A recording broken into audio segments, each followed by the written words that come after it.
Hello, everyone. Welcome to another Sunday Night Live show at Potsquatch Growers. No, these are not my sunglasses. They are Mrs. Potsquatch's. I found them in a basket in the bedroom. And I thought they'd make a fun thumbnail. Hello. Woo. How's everybody doing? There's two people watching. Welcome, whoever you is. Oh, crap. Did I not turn on chatting? Live chat, all messages visible. I think it's set up that people can talk now. I don't know. Can someone test that? Cheers. Hashtag boom. Awesome. Welcome to Sunday Night Live show, everybody. I'm going to have a sip of beer. 1 second.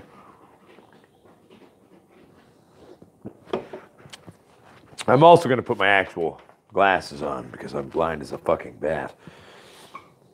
There we go. How's everybody doing? What's up, Sam? How you doing? Sam, I am. What's crack-a-lackin'? That's new. I don't know if I recognize your name yet, so what's up? Welcome. Right? I found them in the bedroom. They were in Mrs. Potsquatch. I saw in the bedroom in a basket. I'm going to go return them now. So they're there when she goes looking for them again. But lots of fun, though. Sorry it's a little bit late starting the show, everybody. I'm doing all right. I apologize, though, for starting the show so late. Basically, I was at work, and about an hour in, maybe. I won't lie to you. Like, to be frankly honest, kind of felt like I was having a stroke for a bit, to be honest. I am a chronic pain patient. I do suffer from migraine-like things continuously with attacks on top. But this one was new, you know what I'm saying? Oh, it's all good, Lone Stoner. Don't you worry about that. But, like, you know, I started getting, like, I felt not necessarily confused, just dumb, like I couldn't think, and I don't know, all fucked up and shit. So I had to go outside and sit down for a bit, and I had to go outside a few times during the shift, and the shift was a bit rough. Felt like my brain was bleeding, to be honest with you. But at the same time, as a chronic pain patient, these attacks do happen. And, you know, it turns out, boom, it's the Sunday Blues Jam. So you got to keep cranking it out. Got to keep coming. But that's why this show is so late. If to anyone I seem extra stupid, well, one, I'm still having residual things. But let it be known that Potsquatch, or as an actor or anything I do, the show will happen. Even if I'm a little fucked up. So it was bad. But in the end, I realized I'm pretty sure this is just a weird savage migraine weird thing. So I'm going to keep pushing. Stiff upper lip, to quote the Bretts. And keep a party rocking.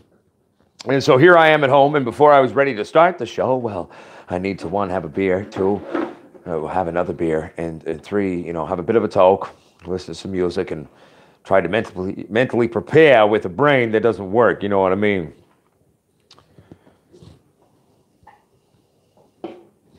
So, my friends, long story short, how's everybody's week going? It's been a whole week. I haven't talked to any of you. How you been?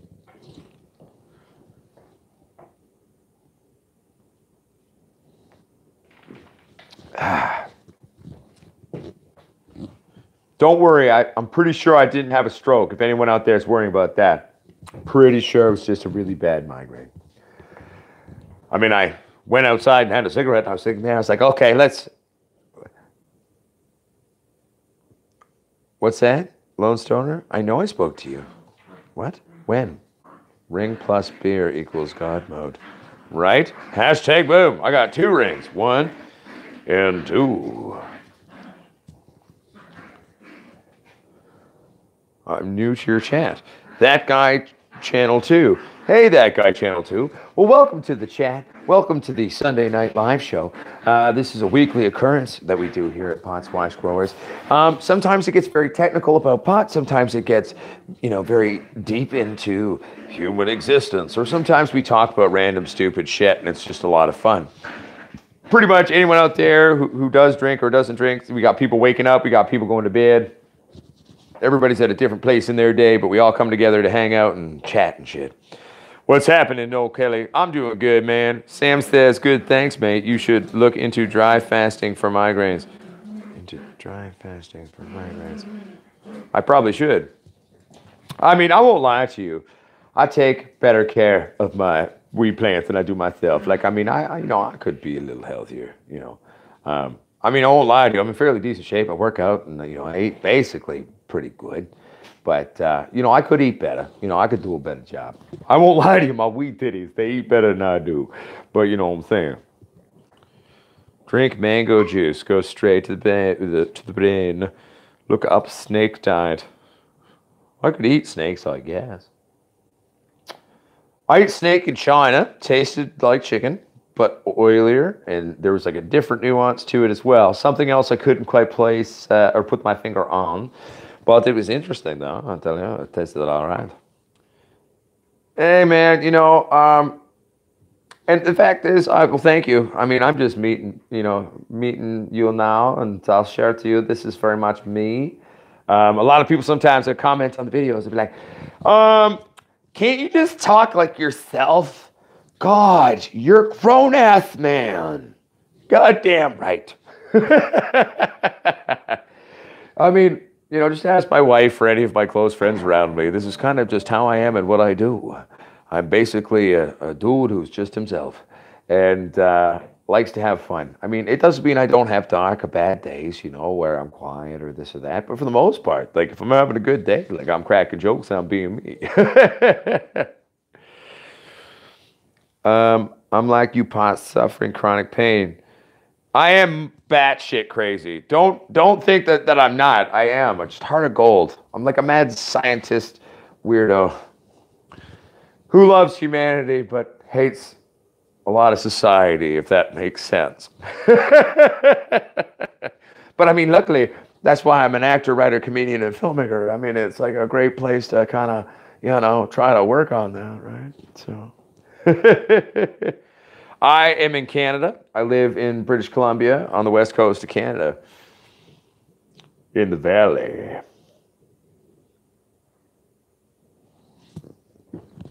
Where are you at, man, or girl, or Z, or that? Well, your name says that guy, so you're probably a dude. Fuck yeah, Lone Stoner 72 Stoner. Of course we are. We're all brothers and sisters, or if you're a Z or a they or a banana or whatever you is, I don't care. We're all human fucking beings. We're a family. We're a community. Oh, you're down in Detroit. That's dope. My agent's from Detroit. Her name's Bree. Big, intense, passionate black woman from Detroit. And she represents me, man. She's the shit. Fucking love Bree. Crazy bitch, but awesome. I'm a crazy asshole, so, I need a crazy bitch to, be my representation. We're passionate, insane, wonderful people. We just do our thing. I finally caught your live. How's your night going? Well, pretty good, Ellie Jimenez. Kind of thought I may have had a stroke earlier. Turns out, probably just more of a migraine thing. But it made the jam at work a little bit more difficult. Hey. And it was like the one night where I had like a really bad kind of one of my migraine attacks that I haven't had in a while. They decided to play for almost 40 minutes longer than usual. And it was amazing. And normally I'm so there and loving it because I'm a blues player and a musician too. But it was hard tonight, I'll tell you. Mm-hmm. Hey, what's up? Enemy little dope breeds. How you doing? Detroit in the house. Oh, geez. Migraines are the worst. Yeah, Eli Jimenez. Yeah, I'm a chronic pain patient. Like, I'll live in one. I always have one. But I have attacks sometimes on top that, like, weird shit happens, and it sucks. I won't lie to you. I was honestly a little smidgen at first when it first happened because I hadn't had one of these really bad ones in a long time. This one was a little bit new. It was a little different because they always kind of change a bit. But I come from a family, at least with my dad, so where strokes are a very prevalent thing, and especially TIAs or whatever they're called, like the tiny ones, And I was like, crap, am I having a stroke? Damn! Who knows? Wouldn't it be funny? Go to the hospital. It's like, sir, you've actually had 40 micro strokes throughout your life already. I actually think that explains part of why you are the way you are. Well, shit. But anyway, long story short.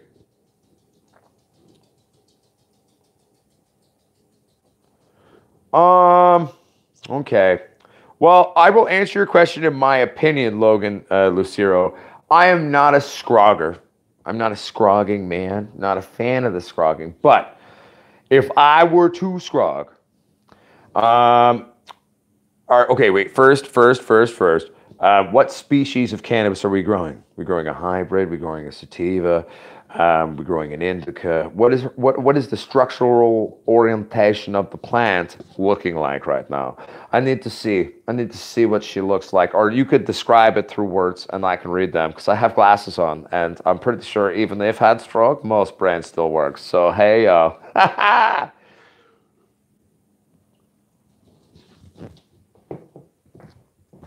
I spent the last 4 hours at work. I was like so stressed out. I was like, really hope I can get my brain to work at least a little bit so I can do my show later.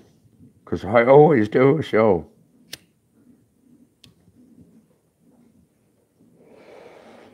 That guy channel 2. If he has a scrawl, check it out, man. I mean, how I would do it is like sativas, they go long and thin and up and up and up. And I mean, if it's a long and thin up sativa, I would say don't scrog her until she's quite tall, because you want those branches to develop a natural strength to them. Because when they develop thickness and the cellular walls become rigid and healthy, you're also having a strong system where you can actually have wonderful flows of water, nutrition, and living entity, the life juice of the weed plant, through those branches, which is directly what's going to feed into your branches to your nodal sites to make your big, sexy weed titties, right? So, but on an indica, I would grow her out. I wouldn't scrog it. I mean, like, how big's your space? Do you have a lot of room? Do you have a lot of room? Because if you go to, yeah, because like as that guy channel 2 says, if you've got like a big room and you've got enough space, grow them up the fucking shit and then get them so then it's more the tops that are there. So like even their top things are going to be there and being held up by this, right? But then you've still got all of that, and so that's what I would do. I'm not a scrogger, not a fan of it personally. I prefer just throwing cages on my shit and then tying everything up from top suspension because it's just a more intimate thing. I mean, I'm a craft grower. I'm not doing a bajillion plants. Even at our farm, even when we're cranking it out with hundreds of plants, it'll still be done the same way that we're starting out here in the British Columbia. Okay, I recently these messages. But if he roots, he can scrog short. True. But I mean, again, not a big scrogger. You know how I feel. Whoa, you're doing some bonsais there, that guy, channel 2, sounds like.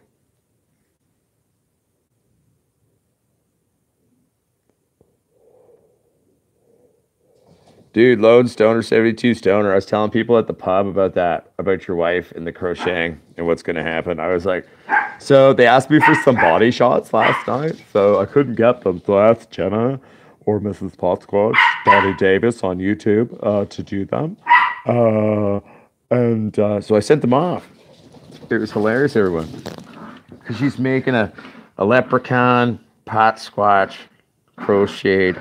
Awesome. Like, do you call it a stuffed animal? I mean, I am an animal, so that would be a safe assumption.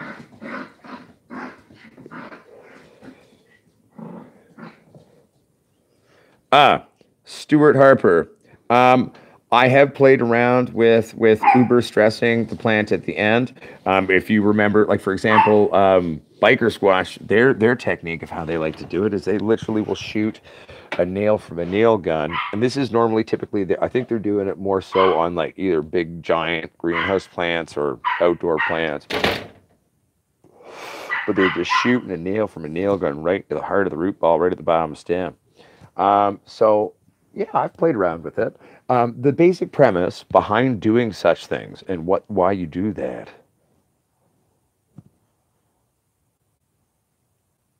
Big J Turner, I'm good.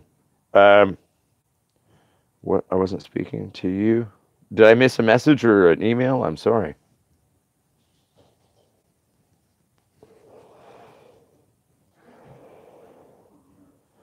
Ah, shit. I'm sorry, Big J Turner. What did you send it to me through? Was it an email or was it a message on like the Insta or something? Oh, fucking Scotland's in the house. Fuck, what's up, Scotland? Sim FX Barca. Scotland in the house. Where in Scotland are you? Metropolis Green. Podsquatch, you my fave YouTuber now. Fuck, man, that's sweet. Thank you. I don't even know what that, like, I mean, okay, I get that I'm your favorite. I understand that. I don't even know what to say to that. That's so nice.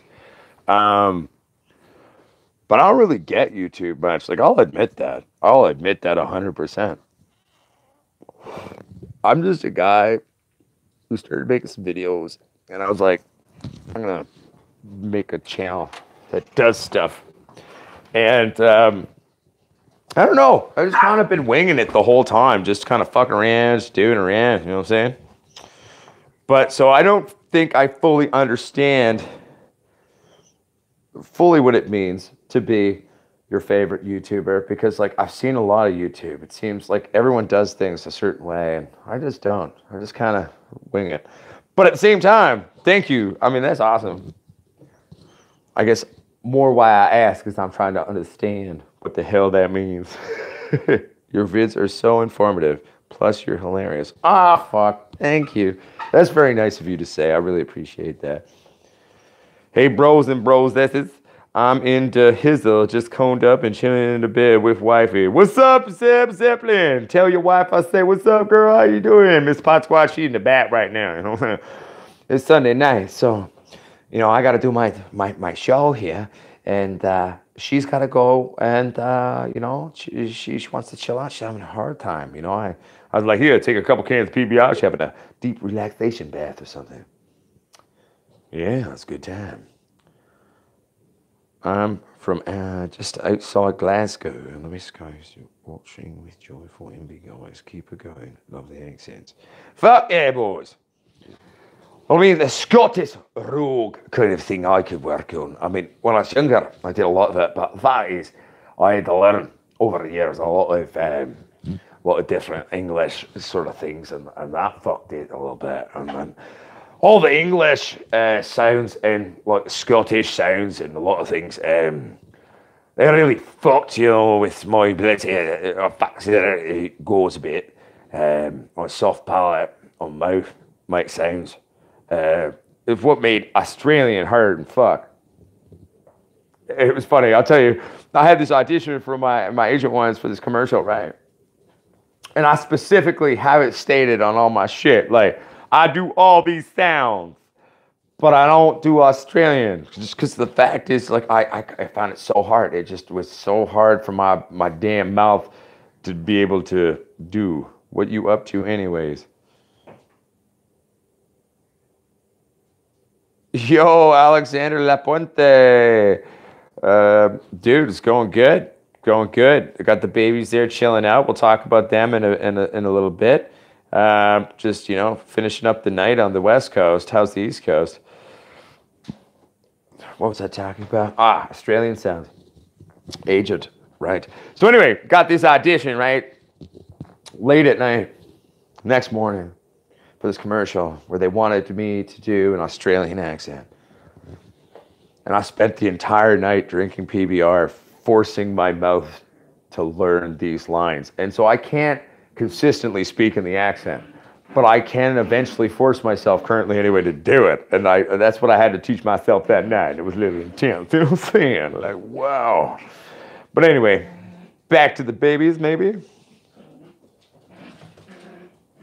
Aha. There's a little bit more to it than saying, "G'day, mate." I've got a feeling if I went to Australia and only said that, pretending to be an Australian, it would not work. You know what I'm saying?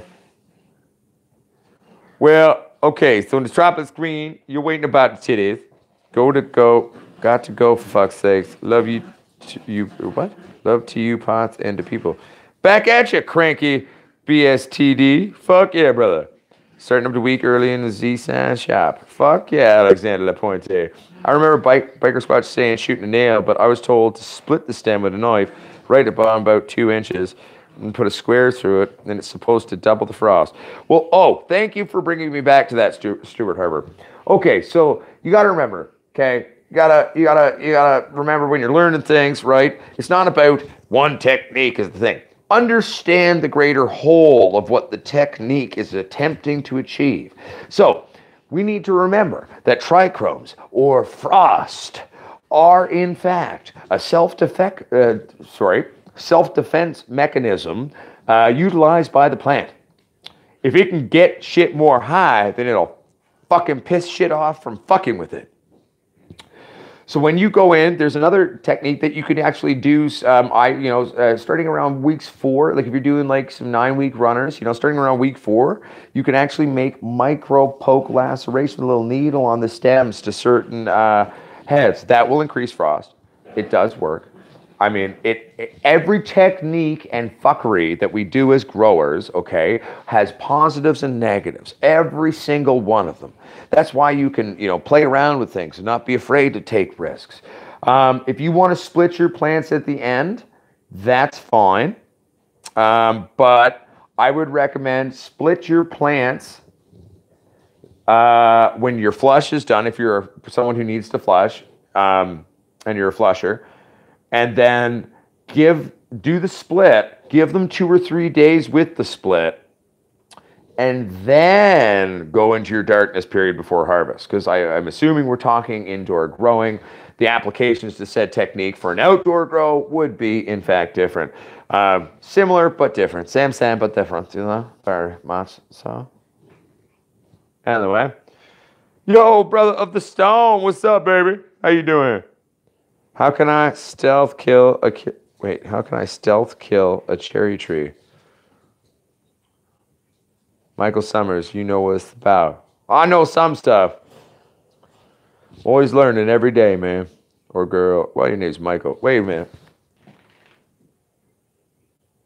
Michael Summers. I don't know if you're dude, it's a very tiny picture. That's what I'm staring at. You look very similar to my friend, Michael. From your tiny picture, if that's you. But it's also super tiny, and I'm blind as shit, so you never know.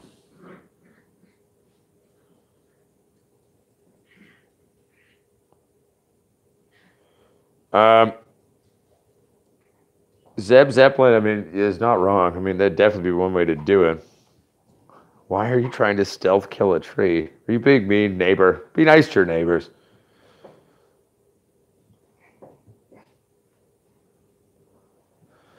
Alex Riojas, if it went a smidge dry on you, there's a few number of things you could do. Back in the day, we had a lot of tricks. You could take a slice of apple. Some people take a slice of orange and put it in there. Some people would just put it in the bag. I don't like that. I would say wrap it in cheesecloth, change it every day. That'll reinvigorate your weed titties. You can use bread. You can use pita. Things that have yeast in it always made me nervous a little bit. I don't know, but you can do that. Bovitas work too, technically, if you get a high humidity Bovita that's going to redo that. I love and applaud the science behind the Bovita pack, but the few times I've just done experiments with them, fuck with them, they seem to fuck with the weed or the taste of the weed. And it's like, yeah, apple and orange might add some sort of hints to the smell and taste of your weed a little bit, but it's like, it's a piece of fruit. Like, I mean, Bovita, I don't know, weird shit. All up in there, right? So.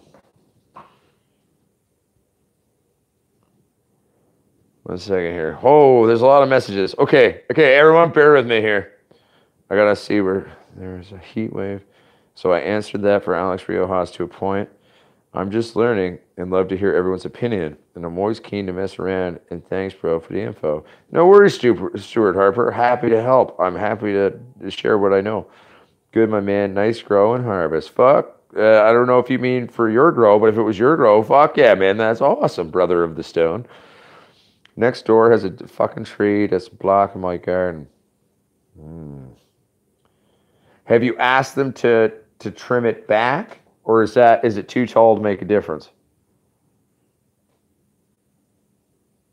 Sounds like he wants to get rid of the neighbor's cherry tree without them knowing. Yeah, that guy channel 2. Sounds about right.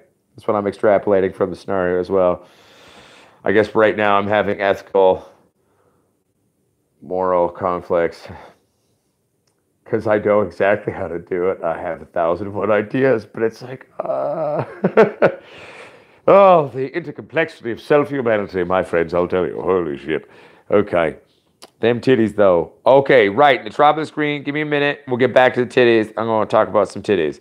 I'm your friend. Michael Summers. Are you the goobs? Are you the goobs and the hoops?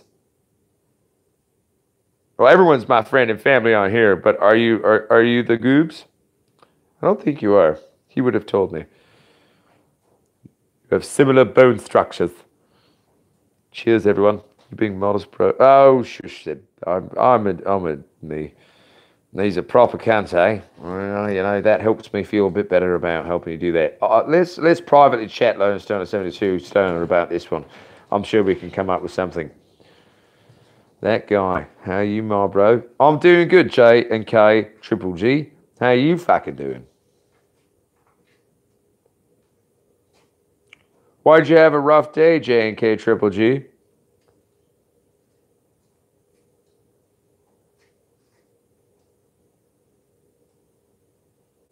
I will do so, Lone Stoner 72 Stoner.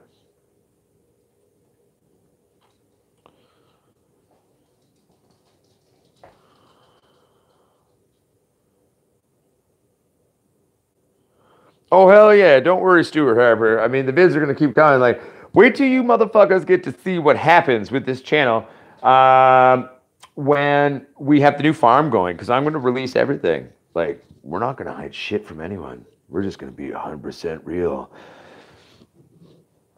Hey, Squatch, you interested in some pure power fem beans? Sure. What's a pure power? What's this genetic lineage? Sticky Fingers 2169. Breaker kept tripping, then my damn truck alternator went out, but it's all fixed now. Ah, fuck, that sucks. But I'm glad it's fixed now, but are you feeling better? Put it this way, now you can relax. Fucking, if you drink, have a drink. Have a toke, have a smoke. You know what I'm saying?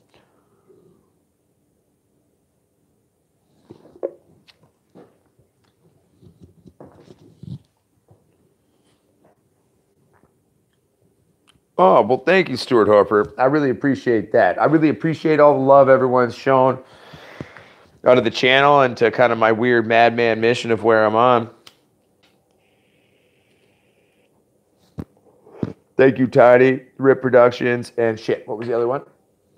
I'm smoking their pipes that they sent me. And Pipe Down Glass, at Pipe Down Glass. Thanks, guys and girls, for these days. Are all you fucking awesome.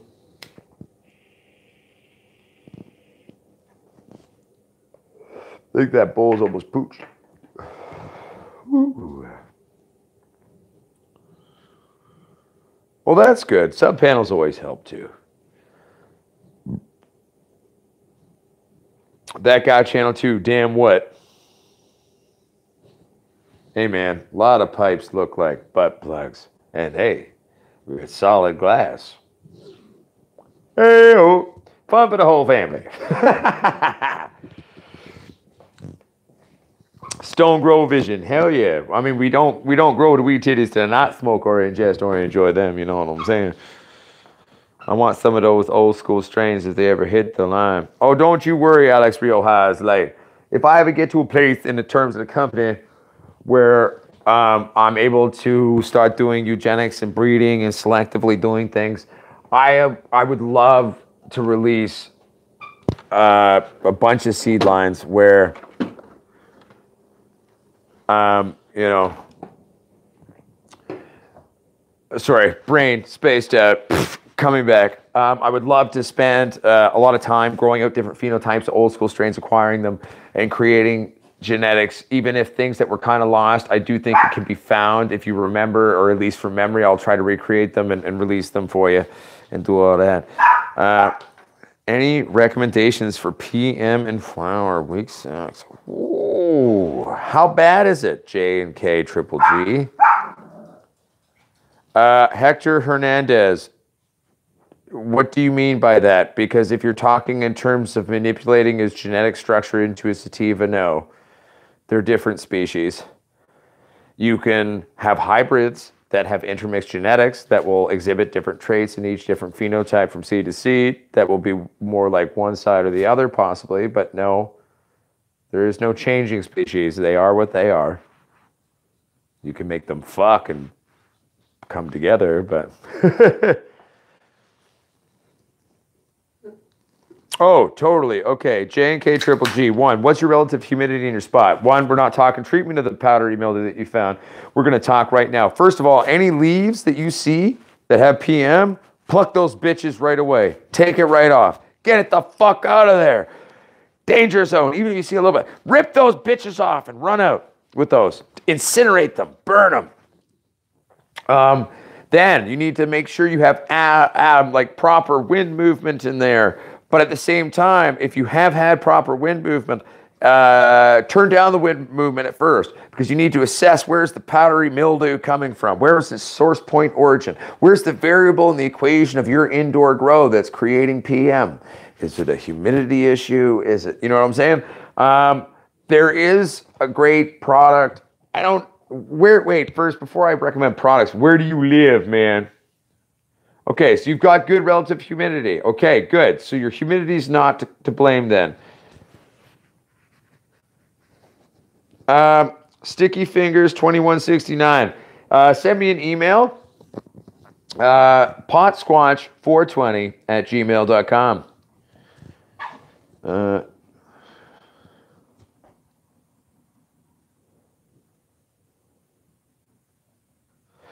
Yeah. Well, because the product I have, which is locally made, I don't think it's like they have a hard enough time. Oh, fuck, do I not have it in here right now? I may have moved it into the lab. I did. Or did. Shoot. Anyway, there's a product out here called Jake's All-in-One. It's a weird product in that it does treat a lot of things. It kills bugs, it kills spores, it kills a lot of things. It's made out of plant shit and all this other crap, but it actually works. It works very well. I'm assuming there's a number of products out there that are like Jake's All-in-One for treating both PM and a bunch of other things. There's a lot of old school tricks that you can do, but I'm not afraid to try some of these new products now because there's a lot of us out there who are very good at what we do, fucking around and developing shit.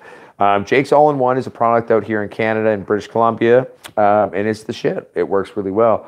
I believe it's produced in Qualicum Beach, if I'm remembering correctly. I could be wrong about that though. But it's good. It's the shit. That's what I would do in terms of that. But the main thing first is go through any PM fan leaves or leaves that you see, take them off right away.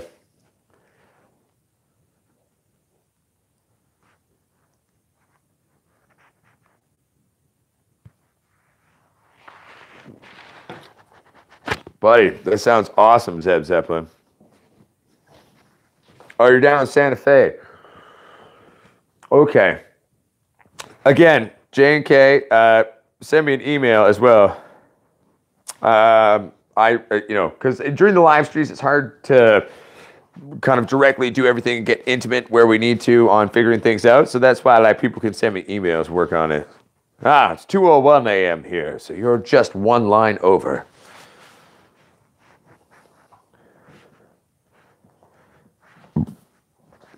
Sticky Fingers. Oh my goodness. Sticky Fingers. That's one of the nicest things anyone has ever said. Well, I do the best to be me, and I see a world with a lot of fucked up shit in it.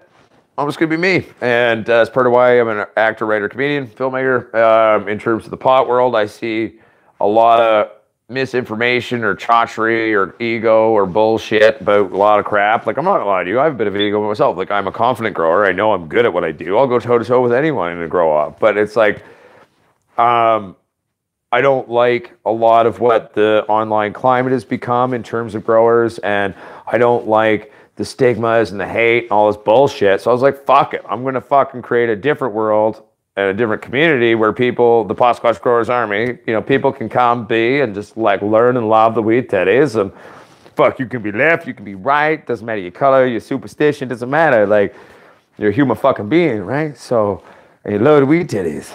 Come on down, have a good time. And anyone who's going to get up in that grill and fuck around with it, well, luckily Uncle Pot Squatch is, I'm kind of a tough motherfucking crazy asshole. So I got your back, everybody. It won't be in a dick. I got your back. Do I believe in God? No. No, I don't. I'm the son of two priests. Grew up in the church. I believe in a lot of stuff. I'm more of a shamanistic, spiritualistic person because it just makes more sense in terms of me being also a scientist, pragmatically, because there's no way that some species, an obscure part of a singular galaxy in the entire universe that is on a third rock from the sun figured out how it works. I'm sorry. That's just bullshit. But what I will say is a lot of the teachings of a lot of world religions I really like. I really dig and love their foundational elements. But to be honest with you, as nerdy as this is going to sound, the closest thing that I've ever heard on the planet that to me personally registers of what might actually be kind of like a greater power in the universe is like the Force in Star Wars, man. But do I think there's a supreme being looking down on us from a magical cloud doing all that? Fuck no. My dad is a priest. He's been a priest for like 40 years. And if you ask him, he's probably one of the only priests I actually enjoy listening to and enjoy their homilies and their writings. And if you said to him, he said, does God exist? Do you believe in God? Or let's go with God, does God exist? He would say, if God existed or exists, she is dead. That would be his response. And I love it. But I don't personally believe in it, personally. Sounds good, brother. Sticky Fingers 2169. Sweet dreams and good rest, my brother, my sister, whoever you is, whatever you identify as. I love you, you human pot squatch motherfucker. Sweet dreams.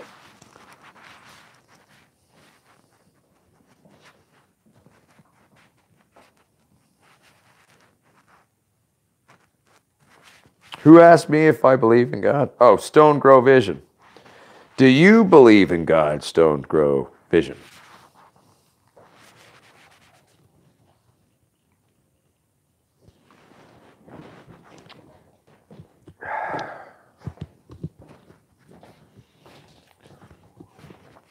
I have no issue with people believing God, though. I hope everyone knows that. You're welcome to.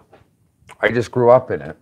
And I'm sorry, it just doesn't add up.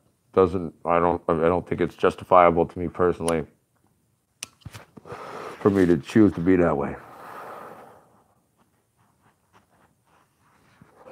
Zed Zeppelin, I also concur with you on that. J&K Triple G, you're more than welcome to, and I will support your right to do so any fucking day of the week.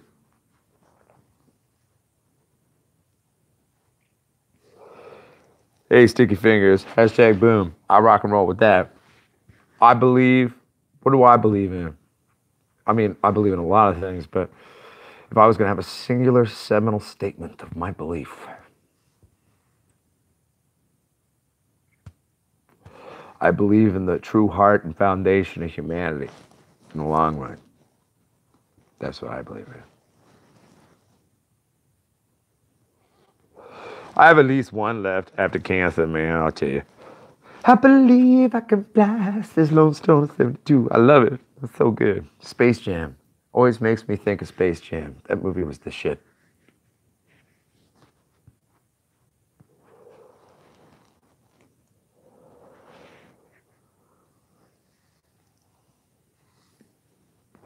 That guy channel too. Thank you for, sharing our new techniques to people, man. It's really important on this channel. Like, we're all a community.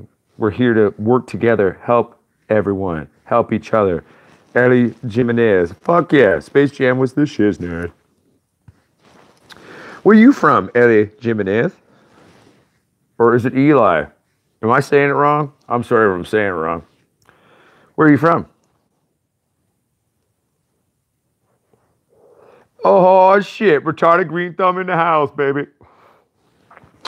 2:07 a.m. by my time index. You're reporting in, Retarded Green Thumb. Welcome to the hood, Hizzy. Eli. Oh, sorry. Sorry, Eli. I apologize. Thank you for the spelling. I do speak phonetics, and I make assumptions, so I see letters. I'm like, oops, oh shit. Oh, cool. So you're from Puerto Rico, but you live in the U.S.? Or is your family lineage Puerto Rican, but you were born in the U.S.?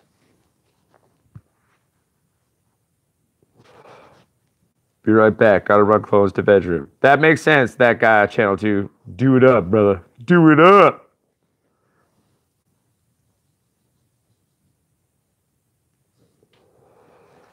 Peace and love, J and K Triple G. Thank you for tuning in. We'll see you next week. Or if I choose to do, because I'm freeing up my schedule, I'm reducing my hours at the pub so I can work on things more often, get the farm going.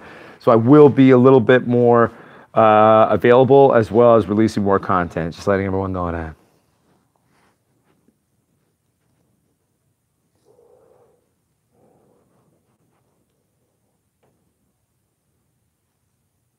Okay, I think I understand that, Eli.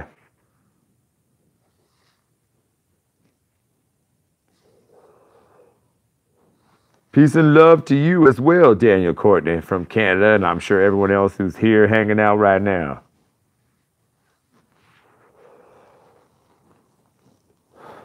There we go, Stuart Harper. So, well, okay. So it seems that there's a number of people.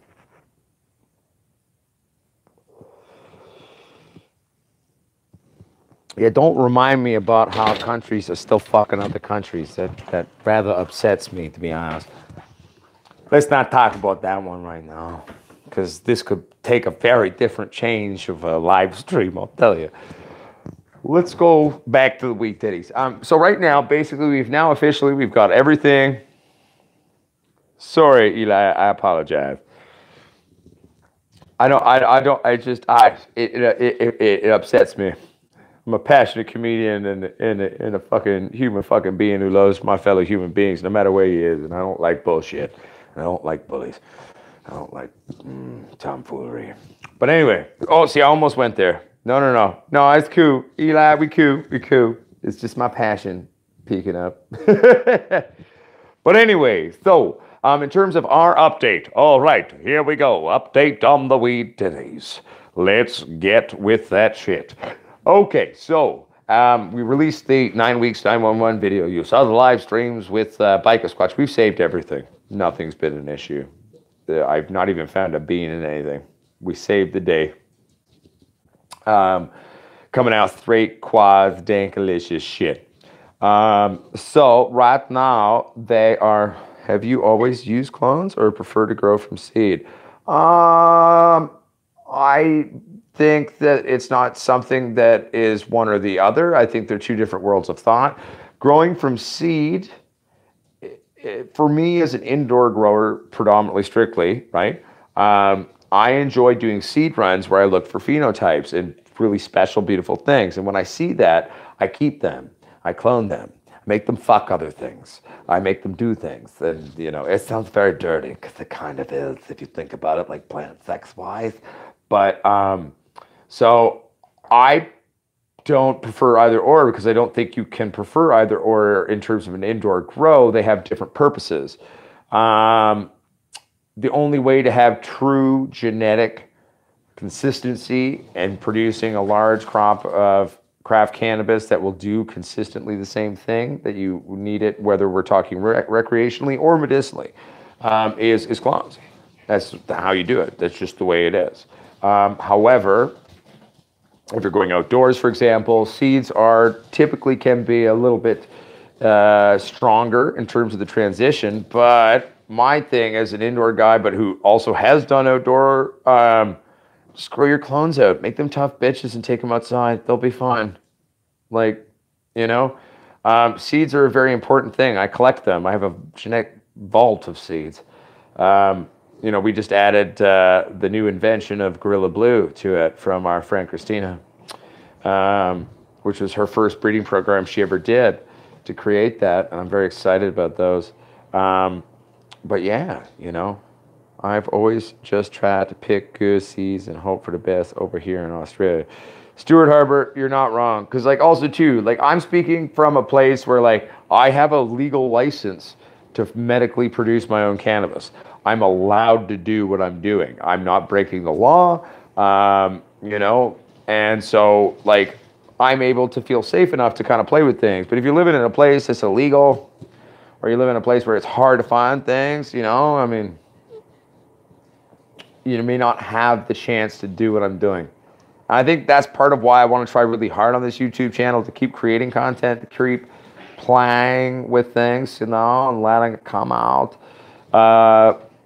is to keep, you know, the dream alive, and keep the creativity and the thoughts and the dreams and the imagination of growing and cannabis creation alive across the world, you know. Because one day I hope that God will all be free, says the guy who doesn't believe in God. But you know what I'm saying? Grew up in the fucking church. Forgive me. Should have called those beans gorillas, bears, stoned as balls. Daniel Courtney, I know. I changed the name too, but then Christina got all mad at me. She's like, dude, I fucking made this strain, bitch. Like, I'm the grower who made it. I'll call it what I will. And I was like, shit, girl, you're so right. I'm sorry. I apologize. So it is Gorilla Blue, the true. Know what I'm saying? Sorry, Christina, for trying to say you should name something else. I love you, girl.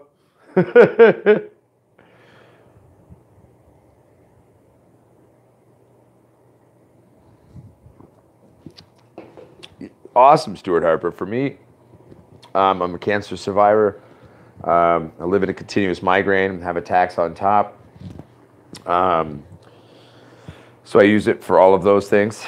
And also, I won't lie to you, I like smoking dope. Especially when I'm having some PBIs, you know. Part of me almost wants to like contact PBR and be like, hey, so I don't know if you realize how much free advertisement you get on my channel. But hey, what do you think? You should. Hey, Family Outcast, what's up? Maybe they should sponsor my channel. At least give me a free case of PBR, at least. Or some more PBR t-shirts. That'd be sweet.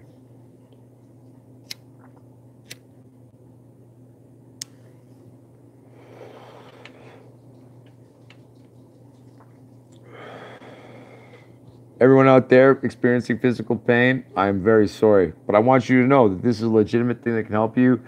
And you know what? Fight for your right, no matter where you are, because you have a right to health and wellness.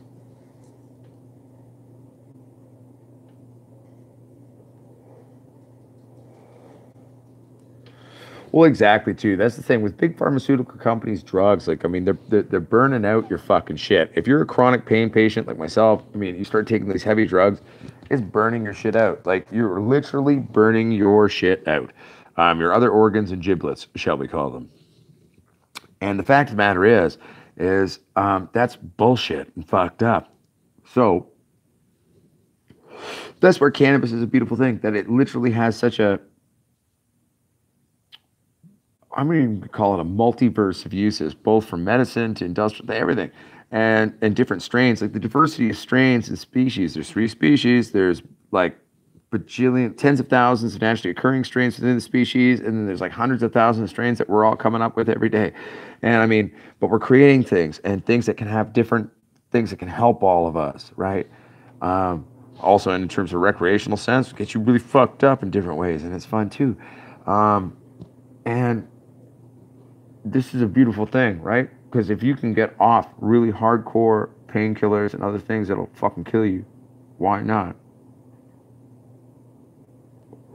Lone Stoner, 72 Stoner, I feel you. That's called the world of opiates, man. But cannabis is a vastly more effective thing at dealing with that for a lot of people. And also, too, in terms of even dealing with addiction, it can be used, when used properly, as something that will help you get off heavy drug addiction. And so, when doing that, you got to remember, addiction in and of itself is disease thinking. The biochemical realities of your body that are going to give you cravings, that'll go away within technically into 3 to 5 weeks. Your body is very good at purifying itself, even if you've beaten the fucking shit out of it. It's very forgiving in many senses. But the mind, the habitual that is where you got to address it. Oh, I do Lone Stoner 72 Stoner, and that's what part of also what angers me across the world is like this is legitimate medicine that has been used by the entire world for a really long time, and it's only in a short period, very, very microcosm of time, where it's become this huge illegal thing all over the place, and it's just fucked up. It's really fucked up. But that's why we all fight, and that's why we stand for our rights as human beings to have a right to health and wellness. And if we want to use some weed titties, make ourselves fucking have a happier, healthier life, we're going to use some weed titties to make ourselves have a happier, healthier life. Like, fuck off, man.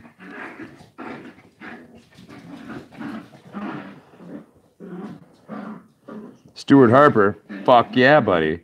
Fuck yeah. That's fucked up. I'm glad you made it through that, though, and you're doing better now. I'm glad puppies are, like, wrestling at my feet.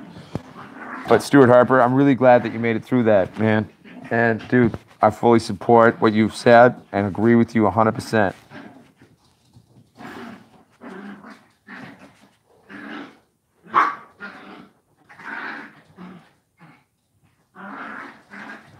Zeb's not wrong, too. But, like, don't, like, beat yourself up mentally about it, right? Just be true with yourself, but don't beat yourself up. Keep going.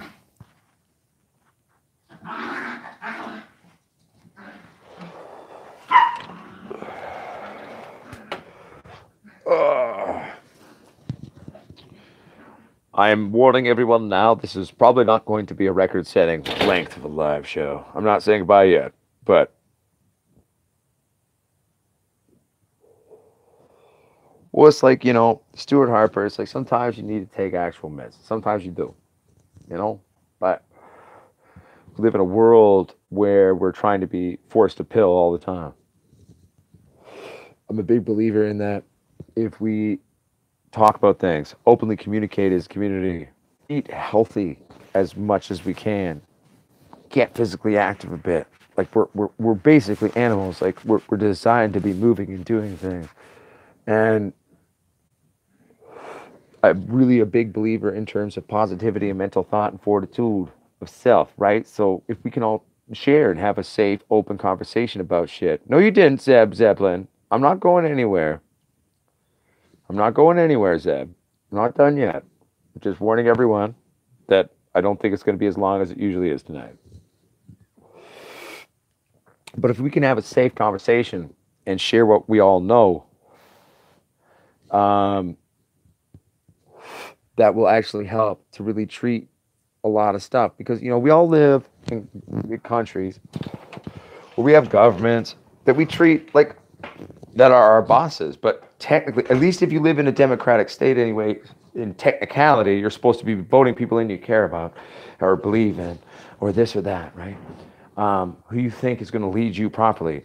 But regardless of who's in power, regardless of government, we are the human fucking race living on a planet. And we live together. We are a community. And we need to support and love each other, man. That doesn't mean you can't get upset. You can't have differences of opinions or argue or debate. Fucking arguing and debating is some of the funnest shit sometimes. If you do it in a safe way and a respectful way, right? Doesn't mean we can't all exist, stand together, and help each other out. Like I moved out here from the city recently, almost a year ago now. And the community out here is very different. Like people, regardless of anything, stand together. We all have our separate lives. We have differences of opinion. Fuck, we get in arguments all the time. But we also know that we're not living in a big city. We're technically roadlocked to go to anywhere. If you don't got a vehicle, you can't do shit. And people just care out here. And there's this beautiful nature. Like, I mean, I've run into certain things out here. I won't lie to you, a little bit of sort of racist crap. And I've been openly, you know, challenging people as the bartender out here about that. Like, hey, how about you give your head a shake and think about it a little differently. But setting that aside, there's a beauty out here of where all different people are helping each other. Doesn't matter what your color is. Like, if someone's really in need, like, people are helping you, caring about you. And, like, for example, when we first moved in and had the first power outage, one of my old neighbors down the street knew we just moved in. They had a backup Jenny, we didn't. And You know, he brought me some candles because he didn't want me to sit by myself in the dark. This guy can't walk very well, and so he like grabbed his walking stick and, you know, limped his way down to my house to gift me candles that he made by hand because he didn't want me to sit in the dark and just wanted to make sure I was okay. And I'm like, wow. Like, it was just such a different experience to me as someone who'd lived in the city for the last 2 decades. And so I guess I share that story, to be honest, about talking about a way that maybe all of us could actually think and live and breathe, you know? Doesn't matter if we're different. Doesn't matter if we have differences of opinions. Fuck, that's what gives us strength. Look at weed. 3 main basic species in weed, but I mean, look at the complexity and the diversity, man. We wouldn't love growing weed so much if there wasn't so much different types of weed. Maybe we should explore that same conceptual ideology of love of weed to human fucking existence or community. I don't know. What do you think? Feedback time. I'm going to load my bowl up and finish this beer and see what people say. Lone Stoner, 72 Stoner. If I was there and I ever saw any motherfucker ganking anyone or doing anything, I don't care who they is, I'm going to step right the fuck in. Or die trying to help. That's the Canadian way.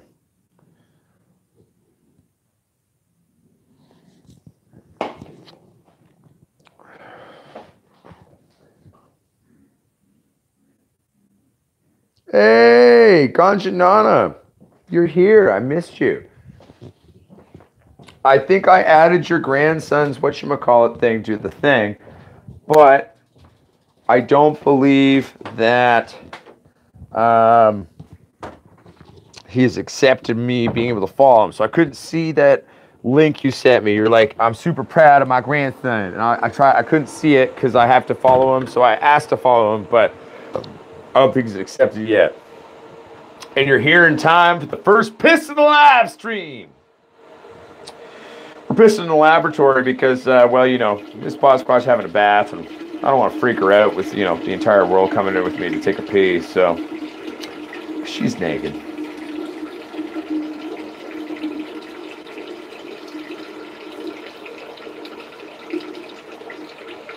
Well, again, local grow guy, I know that's the way of the world. That's why I'm doing this, man.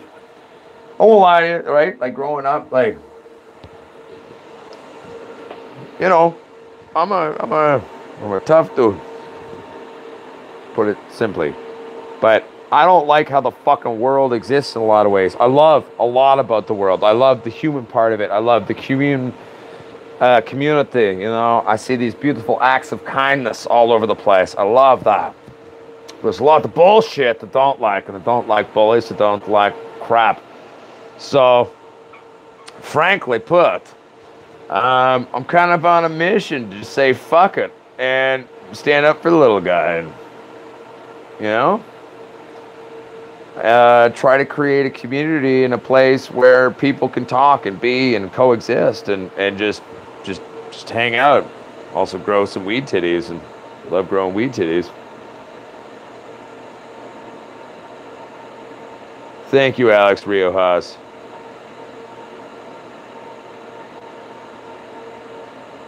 Oh, Ganja Nana, your mama. I'd love to hear his music. Local grow guy, the world is a dark place, but I'm going to tell you there's just as much beautiful light in it still. Because the day you admit the darkness is won is the day that it does. So don't think about it like, oh, the world's a dark place. Say more, there is darkness in the world. But that makes it all the more exciting to stand up and walk out your door and try to, you know, come together and shit. If you think about it like a video game, think about it like, man, we got like the most exciting level and boss to beat right now. You know? That's the way to look at it. That's the way I would say, you know.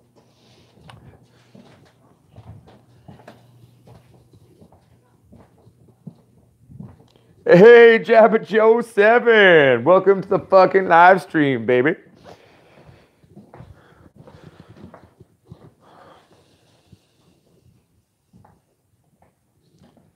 Hashtag boom. Hashtag blaze the hate away. We're just in an awesome boss level right now, everybody. You missed our ecumenical conversations earlier about religion. Shoot, who was it? Are you still here? Who asked me if I believe in God? And then I gave my long-winded thing of no, but this is what I think.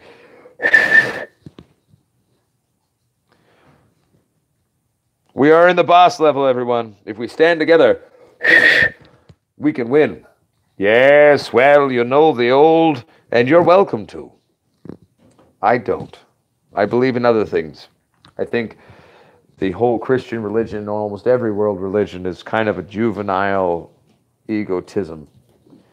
Because the fact of the matter is we live in an obscure solar system in the edge part of a galaxy out of infinite ones. And the fact is, I just don't think we're that smart to figure it out. But a lot of the foundational seminal elements to religion, almost all world religions, say basically the same thing. And I love those lessons. But I don't believe that there's a magical man or a woman or a genderless entity sitting on a cloud watching everything you do and this or that or creating this. I don't think so.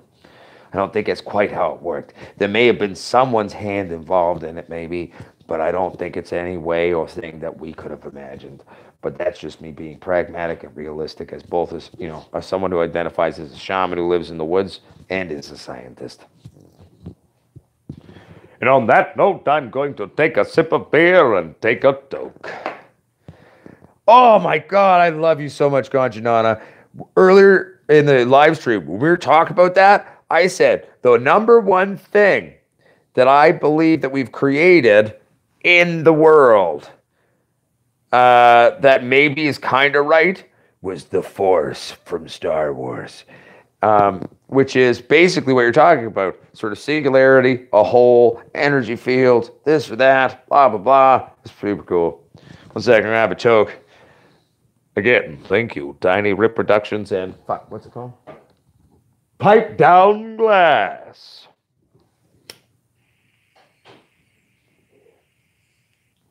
One second, everyone. I love you, honey. Okay, I'm going to get back to it now.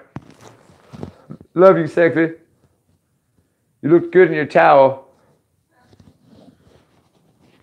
Yeah, you guys didn't get to see that, but I did.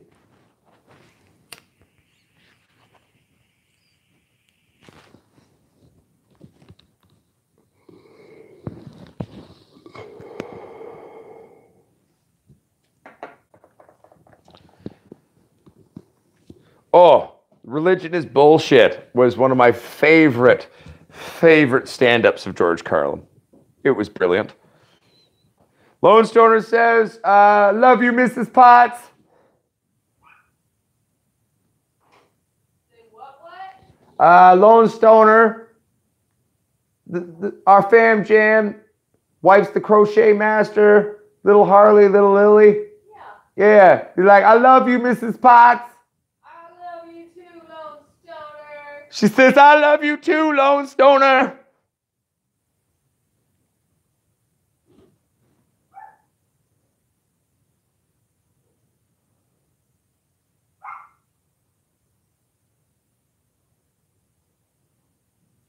How do you mean, Zeppelin? Oh, local grow guy. Wholeheartedly concur. Murph Grow, baby. I emailed you back today when I was having a cigarette after thinking I had a stroke at work. But it's just a really bad, weird migraine attack, my weird pain shit. But yo, I emailed you back a couple times. Sorry I missed those from 6 days ago. I apologize. But welcome, Murph Grow, to the fucking show. Ganjadana wants to sing with you sometime. Oh, yeah. She says, ah, yeah. I'd love that. That was Jen. I'm just repeating what she said. She goes, and then she goes, and now she told me shut up.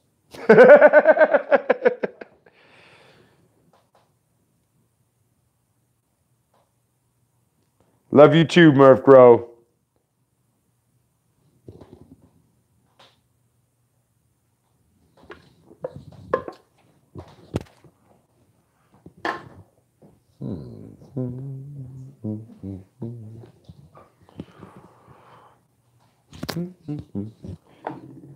Okay, so talking about the current weed titties, all weed titties are currently down.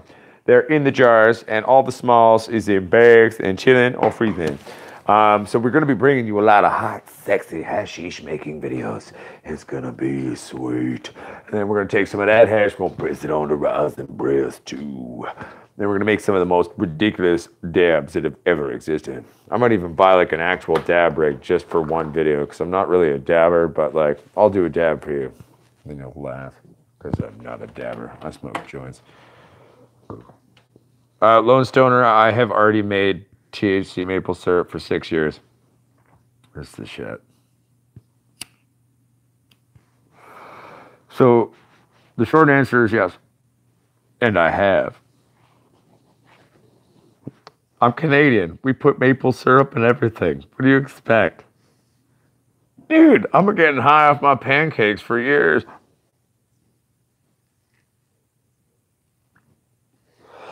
I haven't checked a formal weight on the small buds. I'm going to say there's at least 3 or 4 pounds of smalls that we're going to be running through the bags. In terms of what I deemed very sexy flower keeping nogs, oh, we definitely did 2 a lot, at least.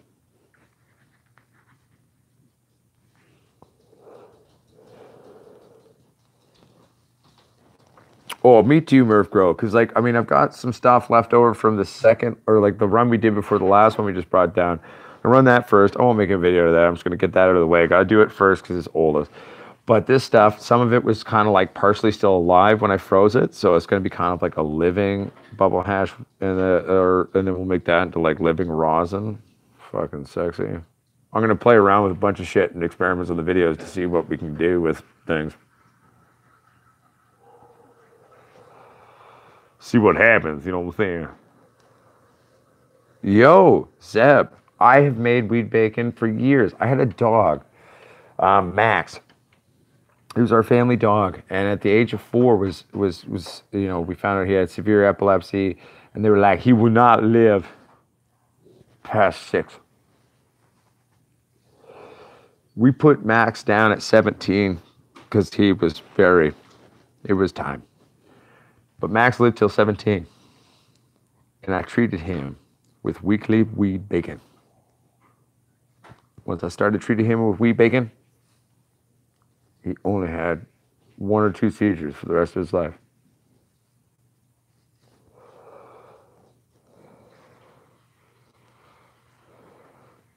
Well, I normally just like run it through bubble bags and make bubble hash. Ganja nana, yo mama. If you're talking about making moonshine, we will be also making the fan leaves and stuff into grassoline moonshine. We will be doing that.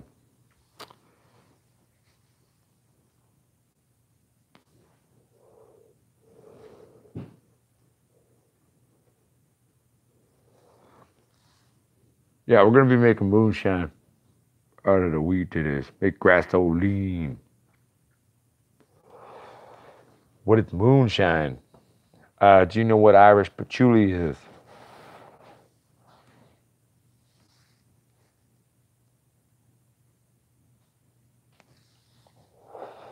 Or like, it's pure liquor basically. But when you make it out of weed, it becomes both alcoholic and filled with cannabinoids. And you can run a Harley Davidson off of it.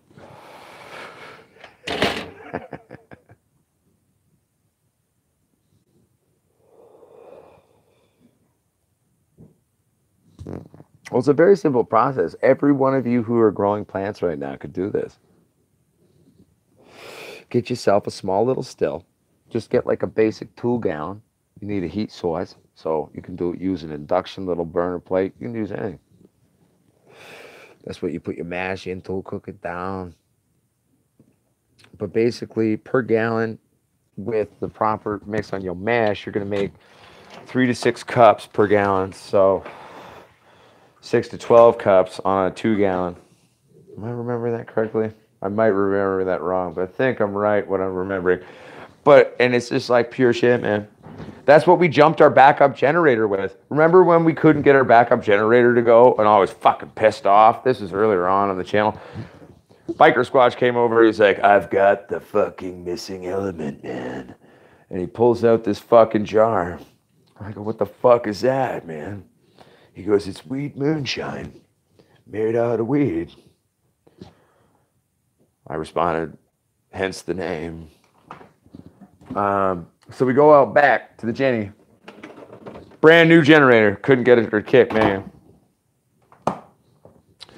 And Biker Squatch smiles at me. He's a red-sealed Harley mechanic. Like this, he's a crazy asshole who knows combustion engines. And he goes, one for the doctor and one for the patient. And he starts dumping that shit into the fucking thing. Not much. He just maybe put an ounce or two. Just dumped it into the gas tank after we saturated the air filter with gas and a bunch of other shit. Took it outside, shook the fuck out of it, kicked it, to be honest with you, once. Hit it, fired right up. And she's fired right up ever since. Turns out she didn't need a mechanic, she needed a bartender just like her daddy.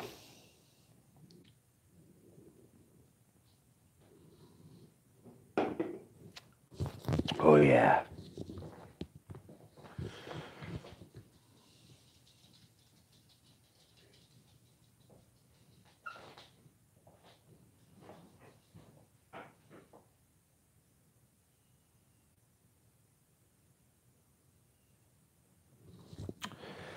So, everyone, have I told you what strains we're growing next?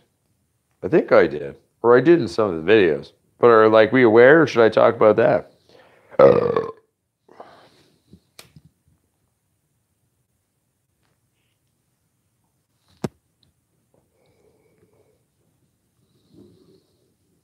Should I tell you what we're growing next?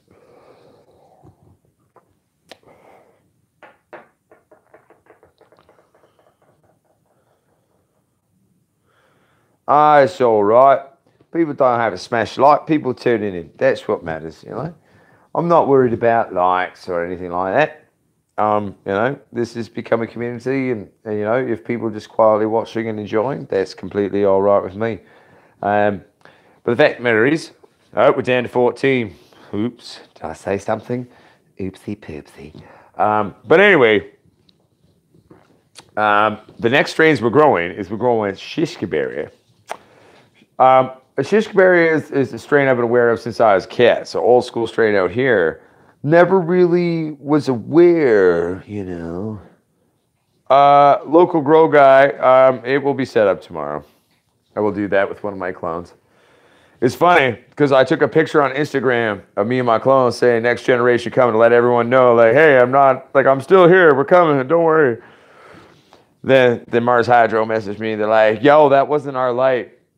I was like, yeah, you're right. No fucking shit. I have been working nonstop and haven't had time to make my damn video. Your light will be released when I release my other main videos that I do on my channel, when I have time to plan it. So don't worry. All is well. Nothing to worry about. Check it out tomorrow. Okay, bye.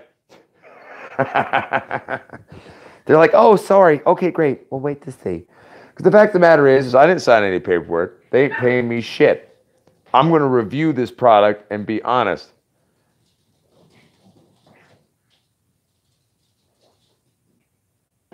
I don't know. To be honest with you, it's just the name that the guy who invented it gave it way back in the day. Oh, Eli's got a jet. Peace out, Eli. We love you, Eli. Thank you for chilling, hanging out, being part of the crew. You know what I'm saying?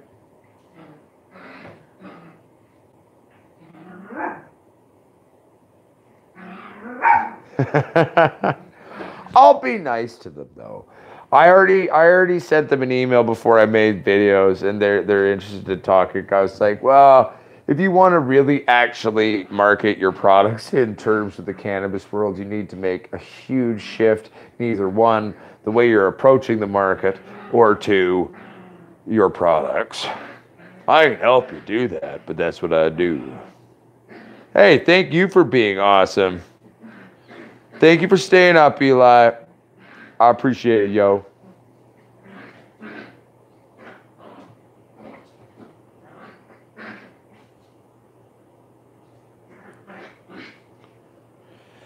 Well, no, exactly. But the fact is, you want to send me your shit? That's like before I said yes to them, I said you are welcome to send me your product. And I will happily fuck around with it. But I'm going to be bluntly honest. I will tell the people what I think. That is what I do. So, it'll be a fun little experiment. I mean, basically, where am I at as a pot squash in terms of this? Well, we're going to be taking their light, and we know it draws 120 to 150 watts, okay? This is, the chassis is like a sheet aluminum. It's fucking thinner than a normal shielded thing. So this is where the marketing of this light and this little setup, though, that they've sent us is. It's cheap. But it might work for the price of what it is, all right. So for someone who's wanting to learn, it's I want to save a few bucks and maybe, try growing a weed plant. Maybe this is the perfect thing for them, right? This is not a commercial dope growing light. This is not even advanced hobbyist grow light. But it is possibly a decent little thing for someone who wants to first try to do it. And that's part of what I'm going to be telling Mars Hydro in their meeting with me about what I think about this shit and about how they approach the market. Because if you want to fucking market in the market like you're trying to do with very, very large, high intensity, this type, lines of this, or I'm going to replace the HID, then build one because you haven't. You've taken some decent parts and put it with crap and put it together, but it's cheap. And if it works decently enough, if we can pull 1 to 2 grams a watt off this shit, technically, in a one little tent, sweet. If I can get 1 gram a watt off this, I will say it's a decent enough little light that people should buy it and work with it if they're just starting,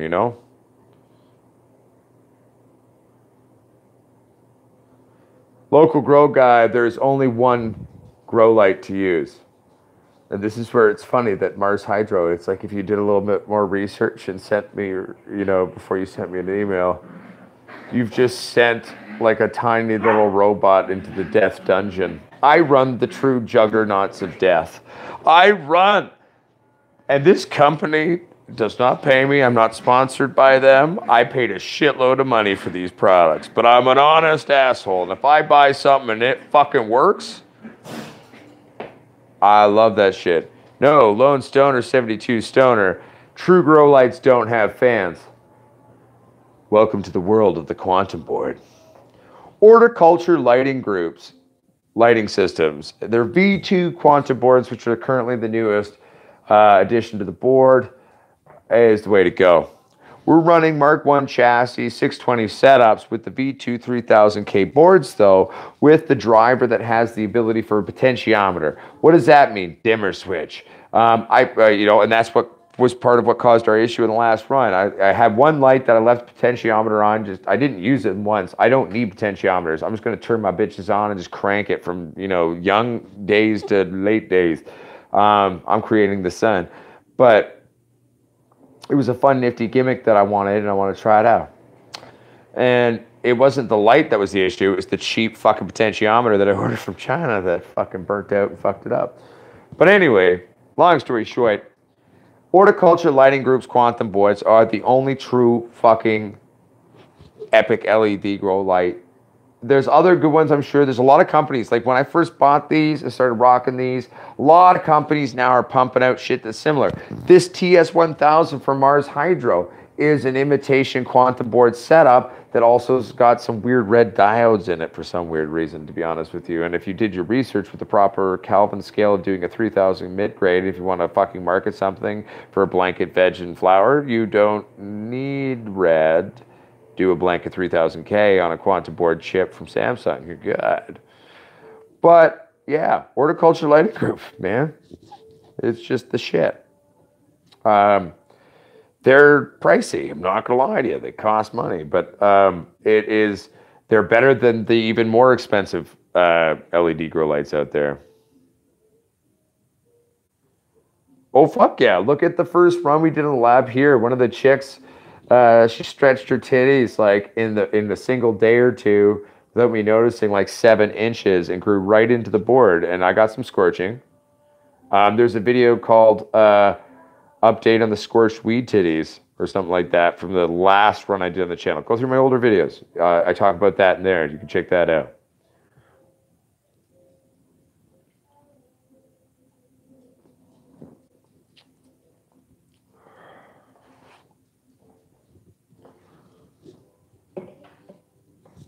Well, Lone Stoner, I've yet to experiment with ordering parts. That is something that's coming. Because like I am that guy. The problem is like, well, I've had a lot of life constraints, and I'm finally getting to a place where I'm freeing up some time where I'm going to be able to do a bit more with the channel and kind of maybe start saying, okay, well, maybe you just order this driver and order these parts, and you don't need to pay exorbitant amounts of money for your do-it-yourself kits anymore. I will eventually get there. I just haven't had the time to, put 2 and 2 together on that. So for now, though, because like the horticulture lighting group's lights do come as a do-it-yourself kit. Like you still have to put them together, but it's so simple. It's not hard. It's not hard. Anyone with proper explanation, watch my video on putting the ones I have together. I have a video on that. It's not hard. Once you get it, you realize how simple and straightforward it actually is. You can like do it super quick. Do it with your eyes shut. You can do repairs in your wiring like in the grow while you're going and like have it done in 30 seconds.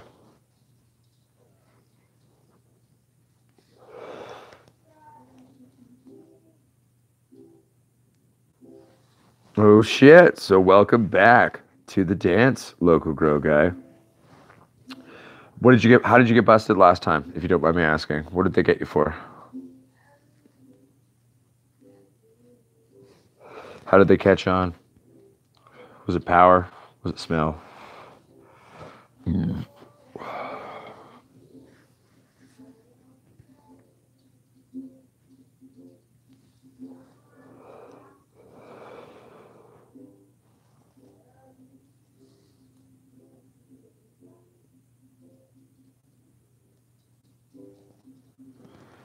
Okay, so local grow guy. For future reference, like for example, like I'm running a very small laboratory. Guten Nacht, I'm out. Oh, schönes Nacht, mein Butter, Marcus Degen. You gotta buy giant fucking carbon filters and get proper fucking wind movers and scrub the shit out of your shit. You've got enough fucking shit cranking through your shit, you're good. They're expensive, but like for like my small lab, like that filter I bought, that thing will last at least almost 2 years. Like it's not, it's expensive, but it works, right? So don't fuck around. Like if you're growing some shit, like buy the shit you need to buy to do it. So big giant Uber carbon scrubber systems, my friend. That's how you protect yourself from that. Sweet dreams, Ganjanana. Oh wait, no, we're saying goodbye to Zeb. Or what's happening? Brian Nobriga, a lot of shit. We've talked about weed titties, we've talked about religion, we've talked about the movement and the meaning of the Pot Squatch Growers Army as a movement. We talked about beer, we talked about being silly, we talked about a lot of things. But welcome to the live stream.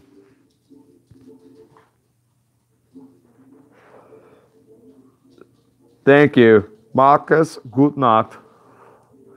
Mein Butter. Gut geschlafen. Hashtag, babe.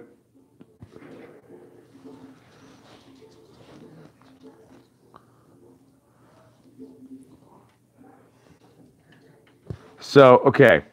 Let's talk real. Let's get real here for a minute. So, about the clones that we brought in, we got them. And look, they were a little rough, I'm not gonna lie to you. Definitely a little rough, and most people would be like, oh no. I'm not worried. I enjoy a challenge and fun. Looked at the clones because where I live, is out in the woods. And bug season is starting, right? So we need to, this has been a new curve for me because I've always been a city guy for the last 2 decades, doing what I do as a licensed grower. So I've had to learn a few new tricks, you know what I'm saying?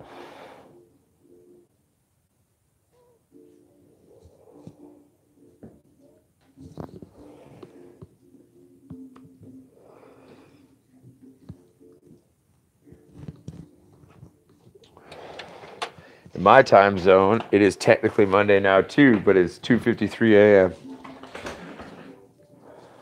Oh shoot, totally blanked. What the heck was I talking about? Someone sparked my brain. Good boy, local grow guy. I am proud of you. Are they big ones? Because like mine is almost tall as me.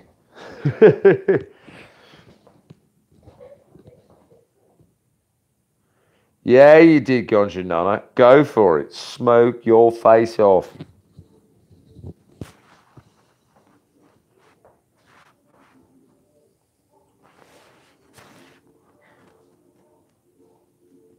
Oh, no, I'm not worried about that. But so I came home and I inspected them. I saw some little mites and shit because there's so many bugs. See, thank you. Zeb got me back to it. Thank you, Zeb. So out here, like, it doesn't matter what you do. Bugs are everywhere. You've got to take precautionary measures. What are we going to do? Well, I saw a couple mites on there. I got a new little product because Michael, when he was coming to help me out, I was like, hey, like on your way through town, can you stop at the grocery store? I'll put an order in. And you pick it up for me and bring it to me. And he's like, yeah, sure, bud. But they lost my thing. It's not their fault. Shit happens, right? And so they got 2 out of the 3 products right. They got 1 product wrong. I was trying to order a fogger bomb from Dr. Doom to fog it before I put the new shit in. But they sent me Bug Begone. That's the French side. I could read the French to you, but I'll read the English because it's kind of the language of the channel most of the time. It's, Bug Begone and Eco. Contains canola oil. Does not contain petroleum, butoxide, domestic, blah, blah, blah, blah. Active ingredient is pyrethrins. Anyway, I was going to return it and get my bug bomb, but I'm just going to go tomorrow and get a bug bomb set off in the lab before I get things going.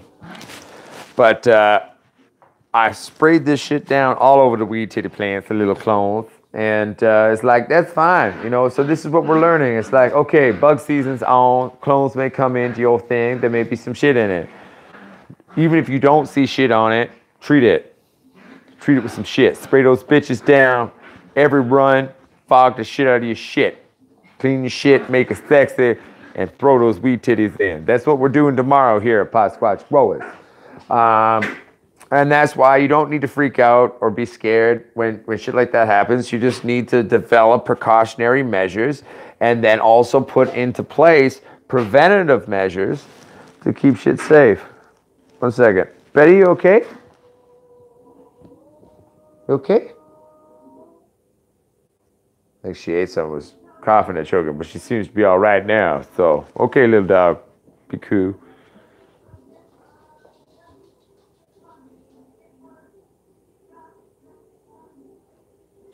Back at you, Murph Grow. Send me some pictures of your build. I'd love to see what you're doing for work and shit.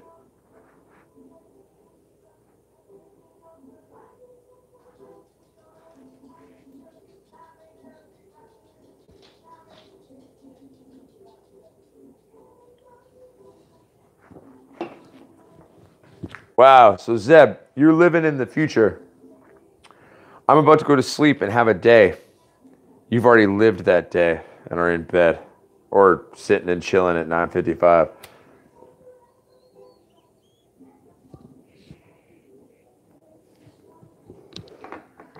I think we should go see what's happening down the hall.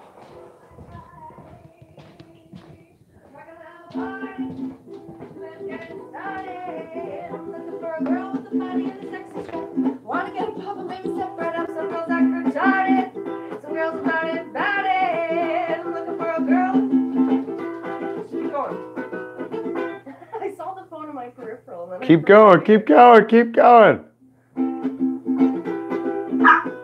Yeah. I'm a medicine, or a hot jealous. Open your mouth for about 4 or 5 minutes. Take a little bit of this fluoride rinse. Swish, but don't finish. Swallow, I don't finish. Yeah. Me and A, D, O, double G. Looking for a couple beer, cheers for some double D's. Pop a little champagne and a couple leaves. Slipping in a bubbly reef. And if you're gonna have a party, let's get it started. I want a girl that I can fuck.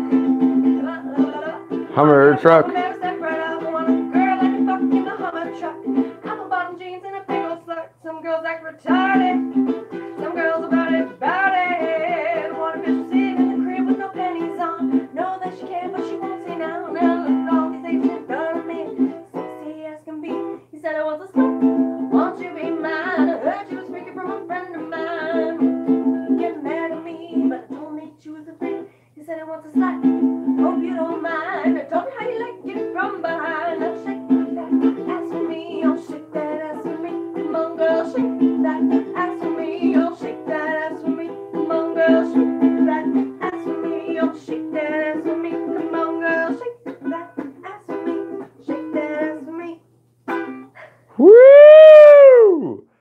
On a fitness ball. You want to see this bitch on YouTube? Check out Dottie Davis on YouTube. Puppies, come outside. Leave your mother alone. We're going back to the live stream. Betty, little Betty, come on, Betty. Betty. I want to shake that ass. Come here, baby. Little Betty. Should I just leave the door open? Is that okay? She'll follow you, I bet.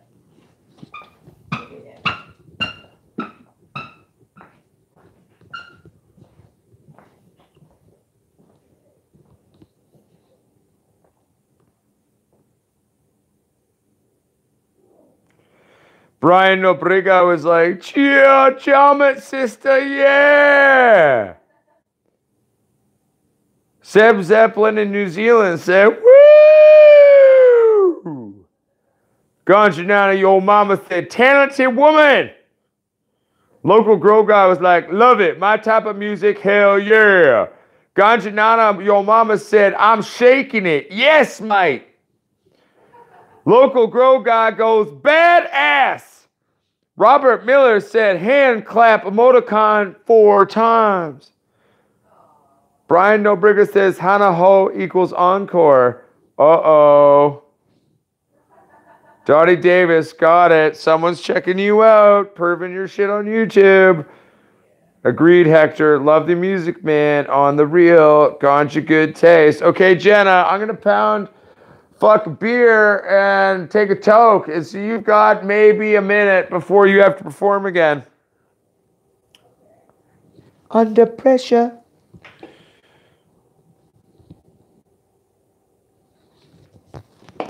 You motherfuckers want some more Dottie Davis creations of randomosity?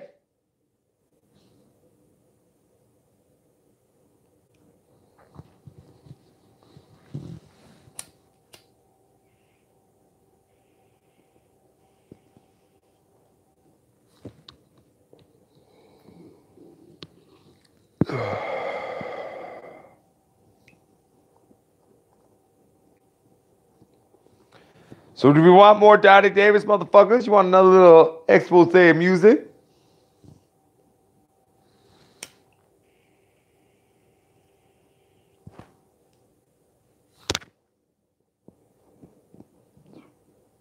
They want you to sell CDs of your music. She says they don't currently have enough content for a CD. I say I'll buy you 2 cases of PBR. We'll go to Caden Crooks' studio. We got an album in a day. Yeah, you gotta remember, one of our friends here at Podsquatch Growers, producer studio, Caden Crooks. Check him out as well. Caden Crooks on YouTube. He's also a brilliant producer, has a great studio, helps fucking a lot of people put their music together. He's a good man, very good man. He's also starting Rolling Paper Company, which I like.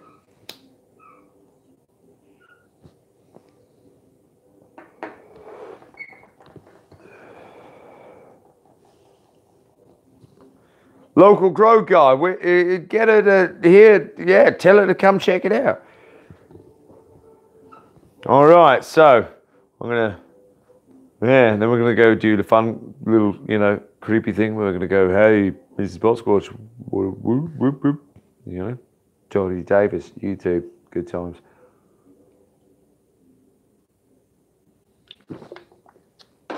And the reason why that this YouTube channel can give you the sneak peeks to that YouTube channel, I'm the guy she tolerates and is fucking.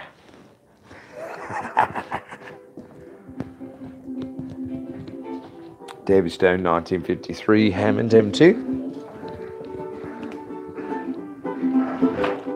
Oh, hi. Hi. Is your name Johnny Davis? Yeah, maybe. Maybe. Maybe. Is that what people find you on the YouTube as? Oh, yeah. People from, like, fucking YouTube asking me, yeah. All right, so... D-O-T-T-Y, I don't know because I have to, because I'm dirty. All right. The thing about being Dottie with a Y versus an I-E is that Dottie is also a word for off the wall and an array of other things. Hey, you crazy bitch, makes sense. Right? That's what I was going for. Yeah, makes sense. So, what do you have for us, Jotty Davis? We could do.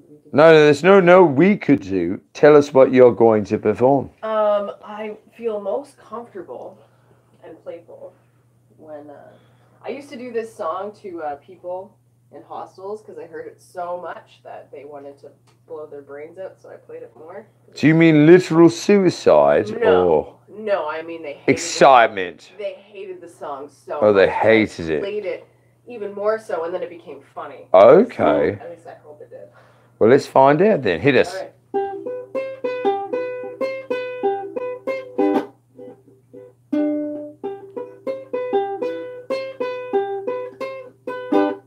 I sucked at that, but that's alright. I'm a little rusty. When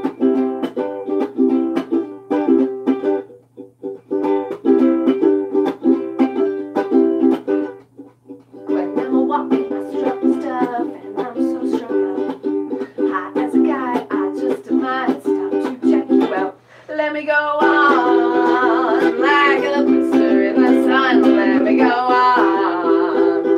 Big hands, I know you're the one.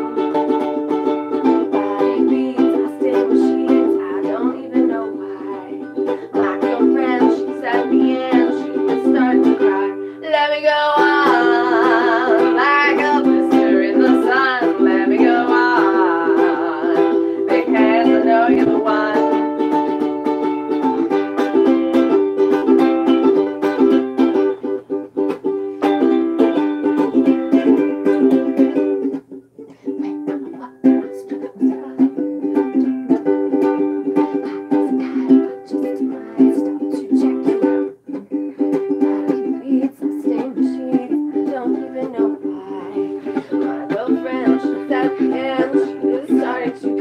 Let me go on, like a blister in the sun. Let me go on. Big hands, I know you're the one.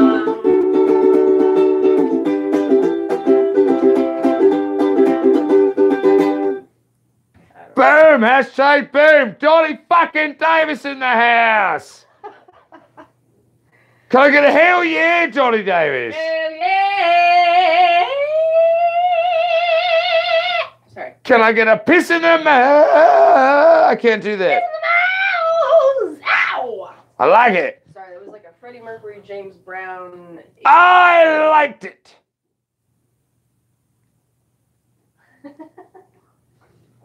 The dogs have no idea what the fuck's going on, but they seem to be doing. The puppies are like, our parents are strange. What the fuck are you doing?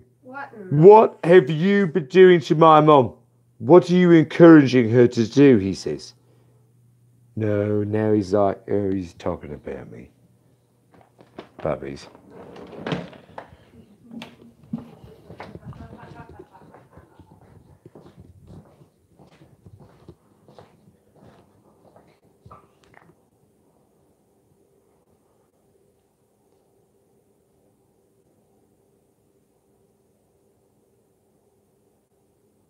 We're not the best, we're just us. But we're glad you enjoy it. We enjoy you, all of you. Pot Squatch Growers Army. Yo, I have a question. Okay, so like I'm getting that the Pod Squatch Growers logo army that I made. I'm gonna get that tattooed on my back, on my right shoulder blade, my lead hand when I fight traditional. I'm gonna get a big one. It'll be sexy, a big old sexy one. But should I get clippings from the videoing or like video clippings of said tattooing and release a video, showing you me tattooing the logo, the patch onto me? Would you enjoy that? Would that be funny for you? I think it'd be really funny for me. My first photo that ever got banned on Facebook was I got my ass tattoo. And yeah, they banned me showing my ass tattoo. Yeah, weird. But I got my first photo ban on Facebook. I was all proud of myself.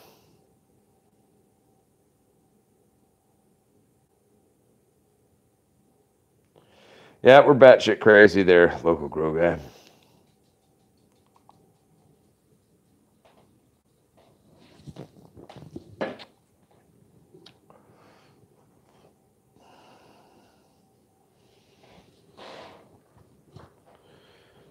Ooh, we should play a game. I want everyone to guess what you think my ass tattoo is. I will give you some hints. The day the ass tattoo happened, me and Mrs. Pot Squatch woke up and started drinking. We were drinking the night before and been fucking all night, so we maybe slept for a couple of hours. I was like, we should have some day beers to go to breakfast. She was like, yeah! I was like, yeah! So we did. So we're sitting at breakfast and she was telling me about one of her grandmothers. And she sounded like such a dope, awesome bitch. So super cool. I was day drunk and I love this woman. And like I knew I'd met my partner. And I also had a great aunt who reminded me of this person as well. So it's like, I'm gonna go get a butt tattoo today. I'm gonna go cash my check from work and I'm gonna tattoo my fucking butt. And I did. What is on my ass? What was the butt tattoo? Everyone guess. It'll be fun. Be as creative as you want, but also if you want to win the game, you have to think, what would Pot Squatch do? WW. I want to say PSD because it's funny.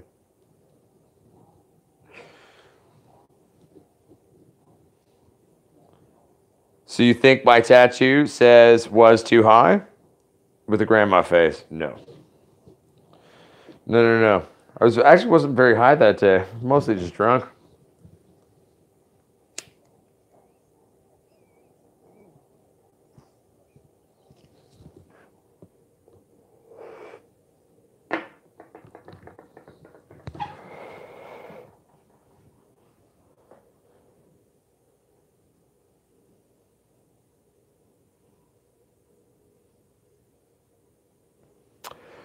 Yes, 32 is rather high, as well as it's running your room at 32.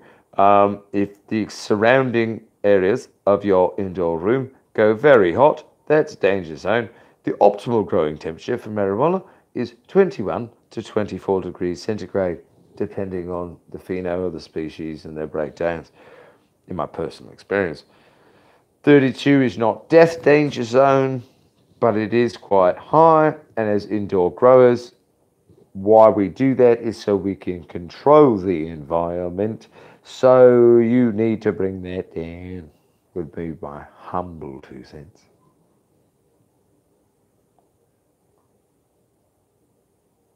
Pots washing on my TV. Your screen is tiny. Is this better? Does this fill your screen yet?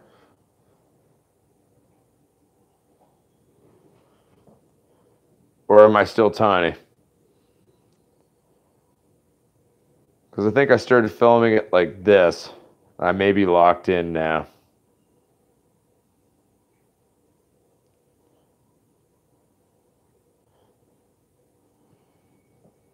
Oh, sweet. Stuart Harper, welcome to the wonderful world of playing God.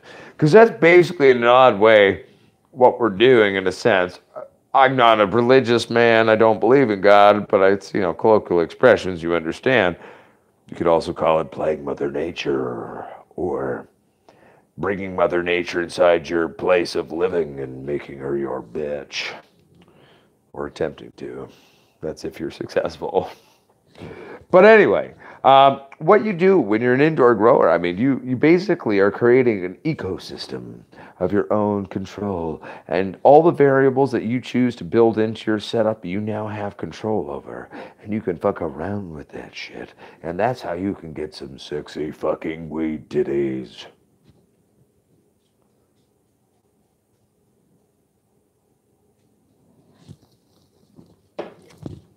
And I call myself a sexy hairy Walter Bishop, but it doesn't matter what we call ourselves, does it, Local Grow Guy?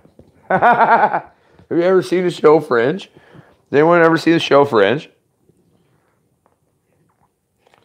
Local Grow Guy, you got to get her down to like 30 to 40. Trust me, just trust me. I've been running at similar relative humidities out here in my new lab. And I've decided I'm going to fucking buy some big dehumidifiers and crank her down. Need to do. Just trust me. Just trust me. Run at 30, 35. Trust me. Just trust me, please. I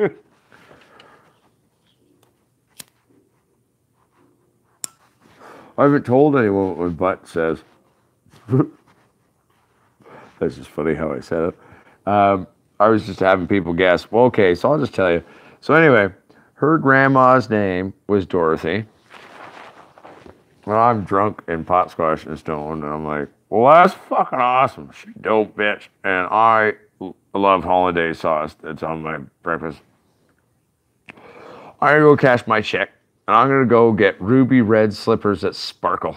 Or at least tell them to try to make it look like that. Tattooed to my ass with your grandmother's name on top of it. Dorothy, Wizard of Oz, right? That was also my great aunt's name. Never met her. She died before I was born, but feel a close connection to her in a different way. But so it's like, I'm going to go get that tattoo to my butt. And I did. And I won't lie to you. I was already fairly drunk when I went to go pick up my chick. Yeah, I'm telling you about how your dad's mom's tattooed on my ass. And your dad doesn't know, but if her dad ever watches my channel, hey, Paul, your mom's tattooed on my ass, bud. I don't know how he's not gonna like that. I mean, he will. He'll never see this, though. No, I know. We're saying that, like, you can never know that is bad. But see, what I wanted to do was, like, have stripper pants when I say I do when we get married and rip them off and show off the ass tattoo in a weird hot man thong, right? And then I was going to go up after the party and be like, yeah, that's your mom tattooed on my ass, Paul. How does that make you feel? Yeah, that's how every father wants to give away their daughter. Happy wedding, daughter. Oh, your husband has my mom. He's basically a 5'2" tiny little hobbit. My wife and him are the same size and she's tiny, so I'm not overly worried about it. 5'5". I am not 5'2". Thank you. Okay, so they're both 5'5", but they're still the same size and really small to me, so I'm really not worried about him. And I think I could tell him that it's actually an endearing, loving story, so he doesn't have to feel bad about it. He's only going to be temporarily mad, maybe. I don't know. We'll see. But I really want to do the stripper pants at the wedding and be like, later at the fucking reception, like, yeah, that's your mom, dude. I'm not even joking. You have no idea how serious I am right now about how much I want to do that. It's so true. Yep.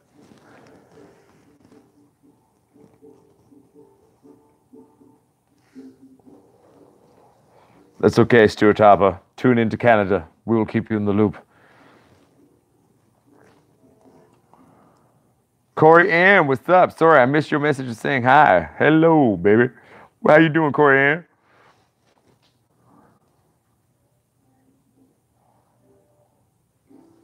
No, no, no, no.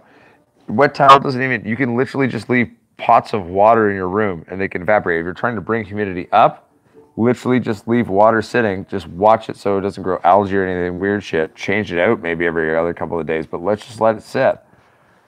You gotta be careful with that if you're running indoor with electronics too. Just be careful.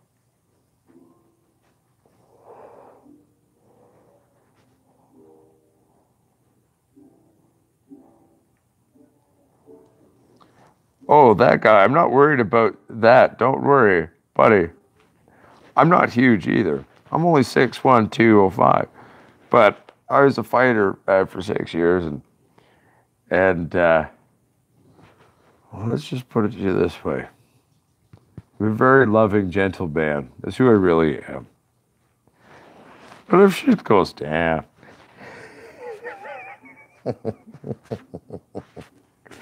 I'm ready for a good dance, good sir. And don't worry, we're all family here. And I actually think her dad would find it funny. She doesn't think so. It's not like I tattooed her passed away mom on my ass. That'd be weird. It's just his mom. Oh, wait. Maybe it is bad.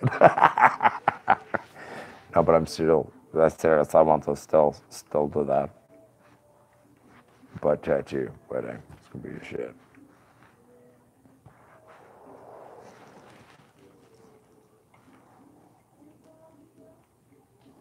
How warm are we talking there, Stuart? In terms of, like, where are you exactly in the world again? I mean, and what is the... Because everyone's environment's different. I live in, like, a weird, wet part of the world. So I'm always battling moisture. But you seem to possibly live in a very dry part of the world.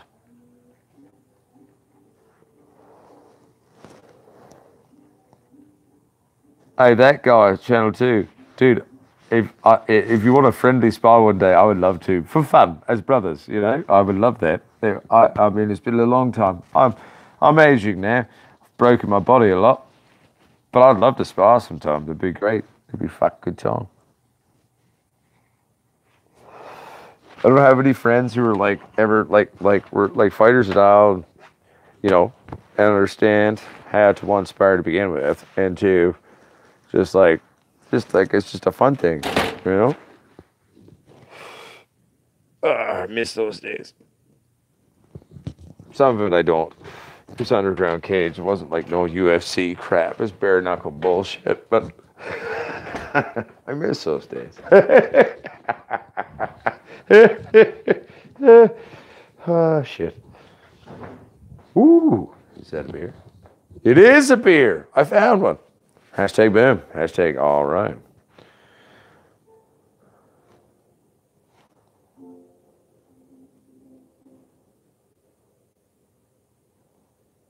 That guy channel 2. That's awesome. What kind of were you ever a fighter to that guy channel 2?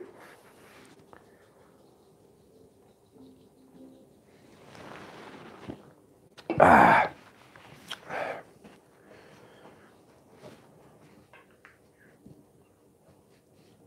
I'm just curious. I'm having fun. I'm also stoned and a little drunk.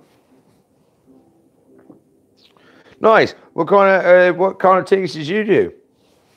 What kind of fighting? Mixed martial arts? Okay, but still, prognosis deeper. What are your things? How do you approach the dynamic of the equation of the takedown of the fight? You know what I'm saying?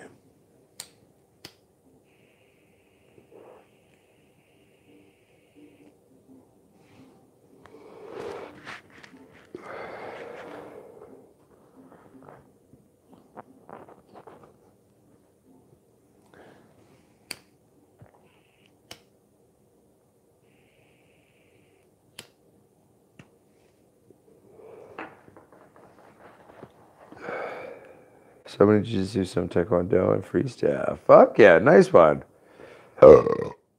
Fuck yeah, Eddie. I'm hitting it hard, man. Now I'm wearing the midget one. And the other one over here, Well, because this is a street pipe, so I said, Miss Posh, she's like, saw this pipe, she's got sounds, from Tiny Rip Productions, and the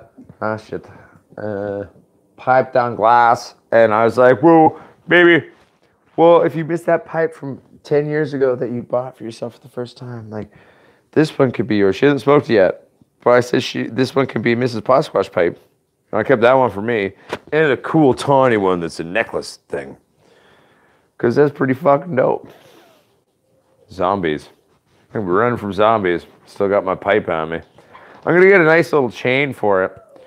But I didn't have one. So I used the nylon rope that I used to tie up my weed titties to tie it onto my neck. Because I figured solidarity, weed titties, beautiful, something like that. You know what I'm saying?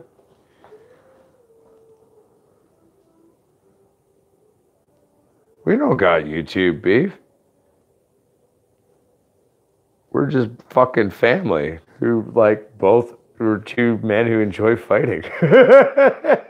We want to fucking play. It's like, dude, look at my fucking dogs. Little puppies fight all the time to wrestle. And it's been so long since I had the fucking friend who's down to like do that. That's awesome. Try doing it, Stuart Harper. And also, too, if you can send me some pictures of your environment, and maybe we could have a phone call and talk about it. I do best with interpersonal creation or relaxation, quote unquote. So that guy, Channel 2, in terms of my history of how things happen, I didn't really, I took karate as a kid, and I was like, put it this way, go to a karate competition. As a kid, you got two things you compete in. The kata, right? Knowing the moves, doing it right, make it sexy. Yeah, I came last, always. But I never lose. I don't know. I just love, and that's why I love sparring with someone who's also a fighter, and you know what I mean? Like, we understand what we're doing, and we can kind of also just go to that zone and just let our brains analyze and boop, boop, boop, boop, boop. Oh, I fucking love it. I miss it. I really do. I miss it a lot.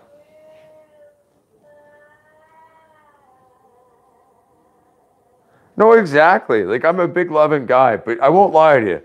That guy, Channel 2, I miss throwing down for fun. That's why I like the sparring and the practice and shit, man. I miss that one. 1 second. Let's see if I could type a message.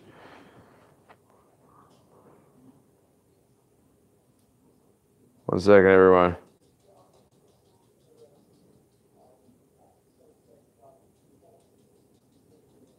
I'm sending a message to my friend Dean. I'm talking about Dean while we're doing this. And are you still, okay, question. Did all that go through just now while I was texting a message to my friend Dean on the Facebook? Because the little, little bubble pops up. Did it work?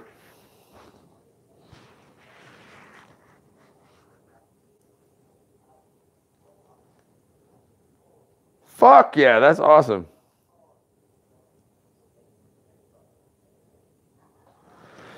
Dude, that guy Channel 2 for me is just like, what I miss is just like, when you entangle into a fight, your mind fires up. That animal party that comes out, and you're just watching and calculating, and it's just, it's like a fun, continuous physical equation that just fucking dances and fights. It's just fun. I very much enjoy it. And I got a tick head, so fucking, I'm built for it.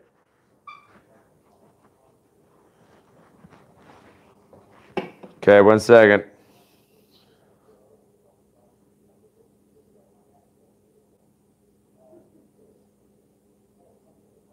One second, everyone. I'm trying to explain to Dean how to come here and say hi.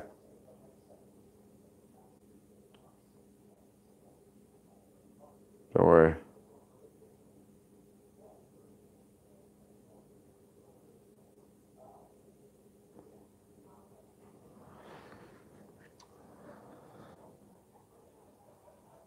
One second, everyone. I'll explain to Dean how to access this live stream.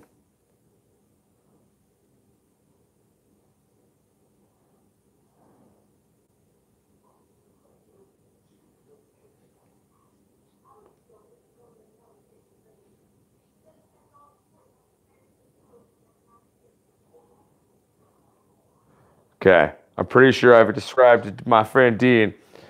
My friend Dean is very smart, but he's not computer savvy. Man's brilliant, but he's just not a computer guy. And so he's been working night shifts. So he finally just sent me a message the other night. I was having some beers, sent him like some random like selfie things. And then now he's just fucking with me.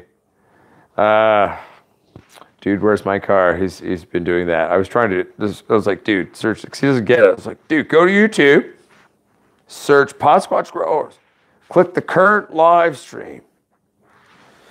My fighting instinct doesn't kick in until I feel pain. Also broke my knuckles 3 times, so I'm not too quick to fight.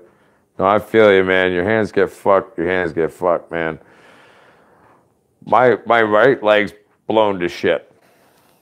Knees still, for the most part, good. But, I snapped the shit out of my right ankle in this scooter accident. I was a head chef of a restaurant in an island called Bonan. Was a Doc Morgan's there on Bonan. And one of the front of house dudes was like so wasted. He was going to try to drive his scooter home to the other side of the island through the woods. And I was like, man, dude, you're way too drunk to drive. Let me drive you home. So we're driving home. Right before we hit the fire station, there's this left turn, and he freaked out, pulled my hand off the throttle. So instantly the world slows down. And I'm like, oh no! So I grab my buddy Tim. He's like a tall but thin dude. So I pull him in close, and then I lean ahead, kind of steering the handlebars with my fucking knees. And I'm like, I'm just gonna trust that I won't break. I'm gonna steer, because if I didn't drive us into the power pole and bear hug the power pole to like slow the scooter down, we would have gone off like a 45-foot ravine drop and died. Like, fuck, we'd all be dead. So I drove into this pole. I cracked a few ribs. My shoulder was a bit torn, but I was fine. My ankle got fucked, though, when Tim and the scooter fell on it. Didn't break the ankle, but I broke a lot of fucking small things in it. But I was a head chef, man. Tim was supposed to pick me up the next morning, didn't pick me up, so I hiked down the mountain and hiked 10 kilometers into fucking work on a blown to shit ankle. And I worked all summer on that. Almost took a full year for that ankle to come back to norm. She's still a little weird, but she's good enough. But then also I got stabbed in the hip in Mexico when I was 21. So that fucked the right hip. This is all the same leg we're talking about. Then when I had my cancer surgery, they cut your groin apart. So they cut my groin apart on that side. So my one right leg, man, she's a special case, I'll tell you. I literally have the gangster swagger walk now. But it's literally from how it was back then when you got shanked leg and shit. I'm not a pretending crib walker. I'm just a functioning broken person.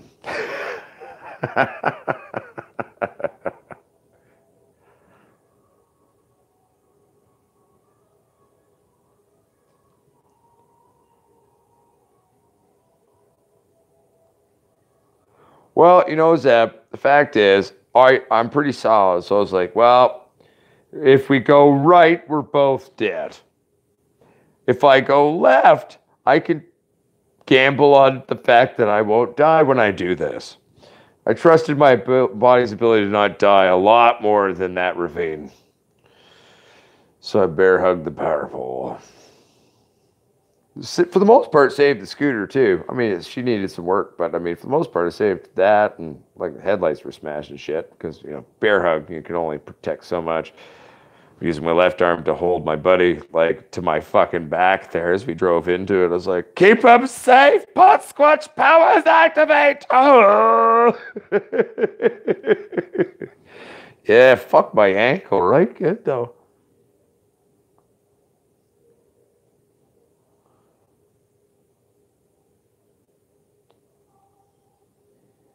Don't worry, Zeb. As I'm aging, I'm getting better at like not squeezing too hard, especially if your back is like broken or like hurt and stuff. I'm getting better at. One of my best friends, incomplete quad share. That's helped in learning to not accidentally be too rough with people. I'm just a big loving animal.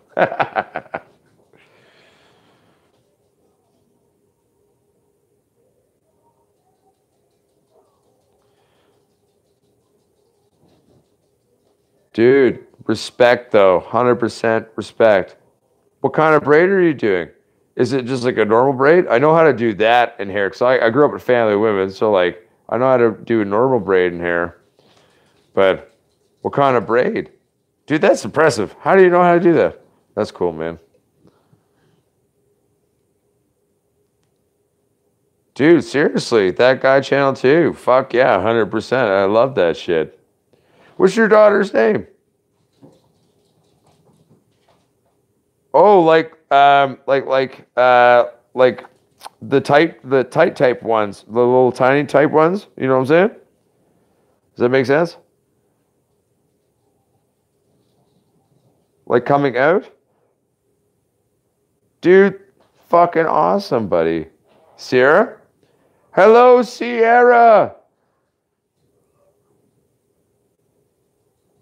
I don't have kids. We just have some puppies and a cat, but I'm like the uncle to everyone's kids. Like all my friends have kids, so I'm like the uncle. Oh, okay. Can I ask a question? That's like a long, intense process, right? To make those tiny, thin, long braids, like that takes time, doesn't it?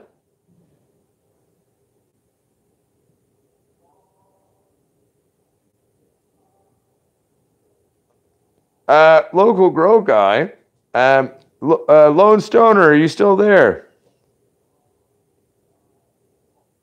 She's laughing. Oh, can she hear me right now? Oh shit. Well, that would make sense because you're braiding her hair and I'm sitting here talking and you're listening to me, so obviously she can hear me. Sorry. Sierra, Uncle Pot Squatch is a little stoned. Sorry about that. I should have realized. What's up, girl? Sierra Squatch. How's it going? Woo!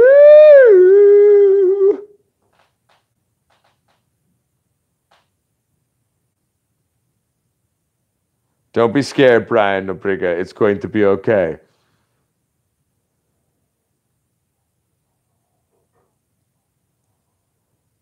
What grade is she in? I'm trying to remember how, because I don't have kids.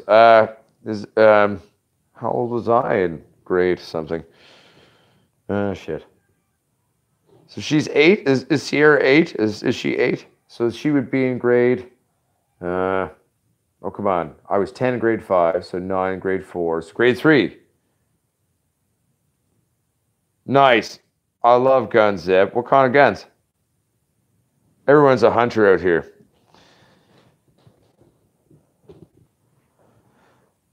Well, it's like I live in the wilderness. Like if I'm not careful, like bobcats or weird, crazy bears and shit, they're everywhere.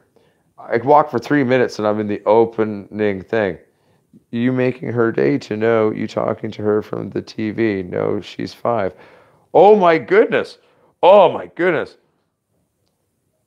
Thank you, that guy, Channel 2, because I was having issues doing math and also remembering, like, how old was I when I was in school and things. Oh my goodness.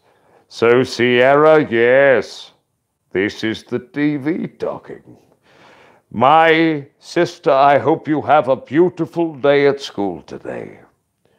Be ready to learn. Be ready to have fun. Uncle Pot Squatch says, hello, Sierra Squatch.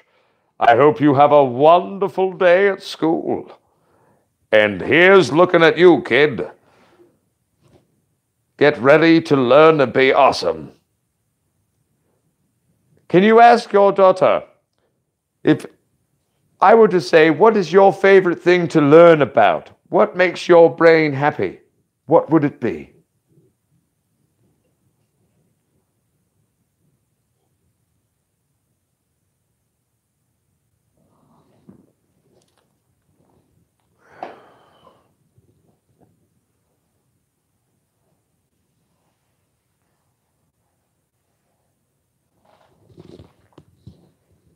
I feel you, that guy, Channel 2, in terms of the late birthday.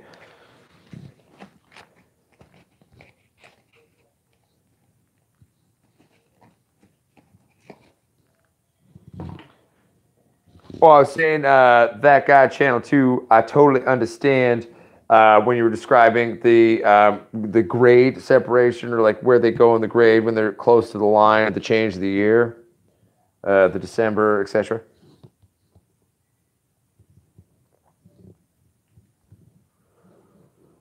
But also, too, I would like to know what your daughter's favorite thing to learn about is. When she goes to school and they teach her stuff or like things, what's her favorite thing? Does she like science? Does she like plants? Does she like space? Does she like acting? Does she like reading? Does she like history, learning about things that happened? Does she like, oh heck, what else could she like? What do they teach in schools when you're a kid? Um, Stuff?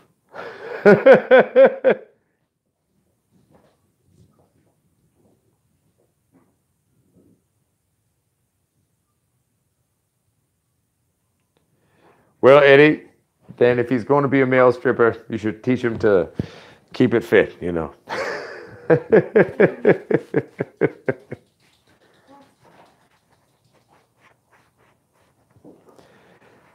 Hector Hernandez, thank you for chilling in and coming in, man, and having a good time, my friend.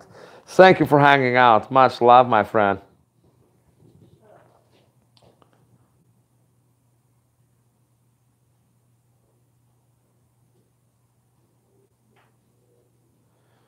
Does that ever get awkward? Can I ask, as like the uncle person who doesn't have kids, I just have puppies who escape in the middle of the night into the woods and I have to find them.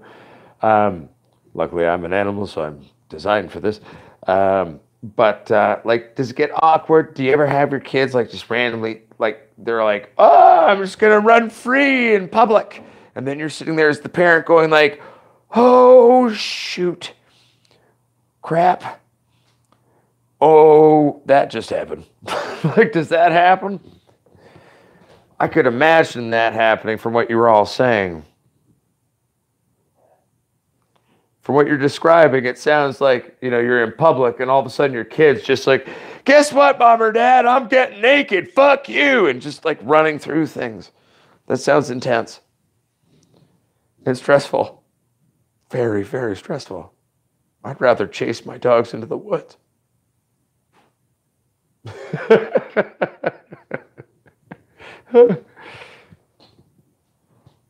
Oh, hi, Joyce, the 8-year-old. How's it going, Joyce?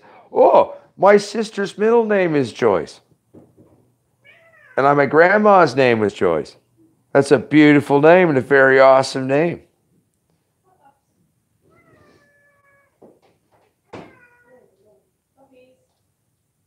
Well, take your shoes off is one thing. I'd be less stressed out of that. They just want to be barefoot. That's cool. What's your favorite thing to learn, Joyce, at school? What kind of things do you like to learn about?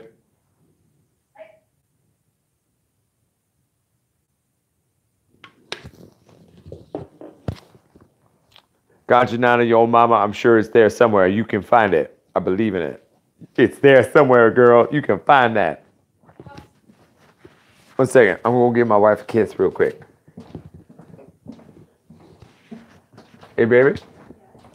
I'm going to finish it soon, but can I give you a kiss?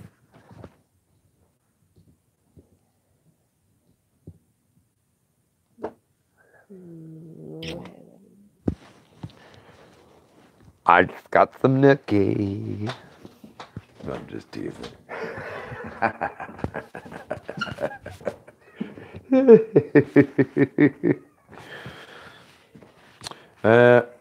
My boy is train mad. It's great.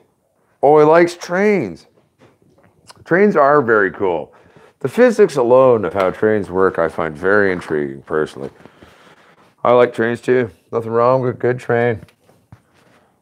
Science.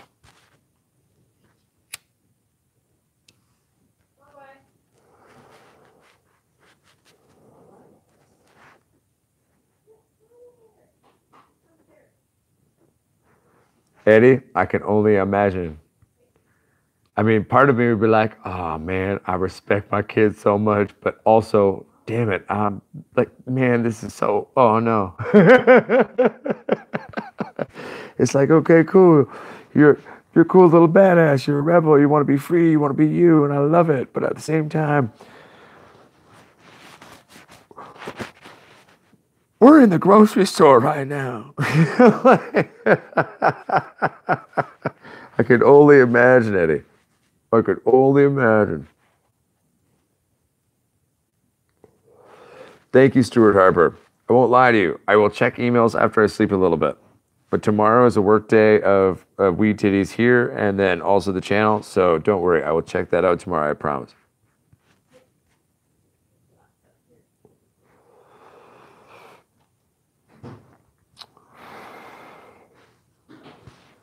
You know what? I'm glad. Look at this. We're at like 2 hours and 15 minutes. Can I ask a question to everyone? Do I seem dumber than I normally do? Because I legitimately thought I may have had a mild stroke at work today. Like I literally was not feeling very well. That's why it was so late starting this thing. But I'm feeling all right now.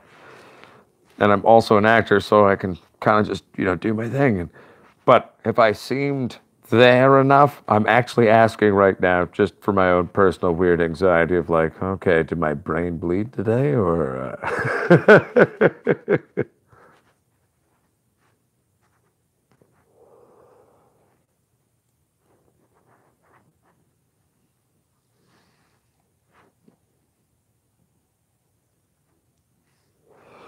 And I'm going to tell you, my sister, that is amazing.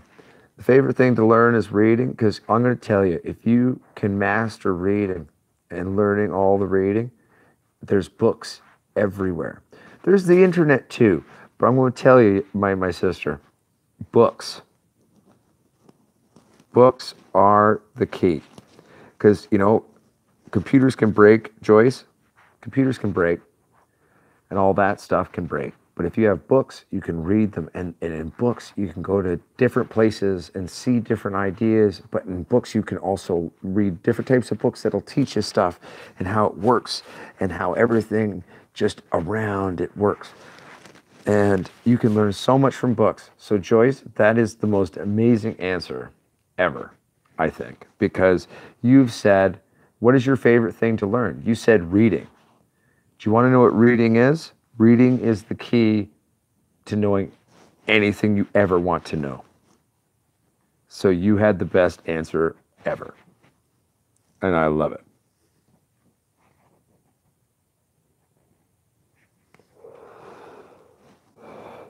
Ganjanana, your mama? No, the problem with that is I come from a long line of people who have like 12 micro strokes and never know, or big strokes and don't know. My father had 2 and never knew, and then had a 3rd one, and it finally kind of munked the engine there. So, but I'm not too worried about it, to be fair. I was just asking everyone in terms of what they feel.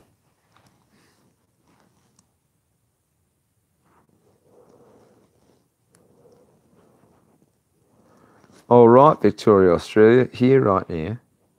It is 3:47 a.m.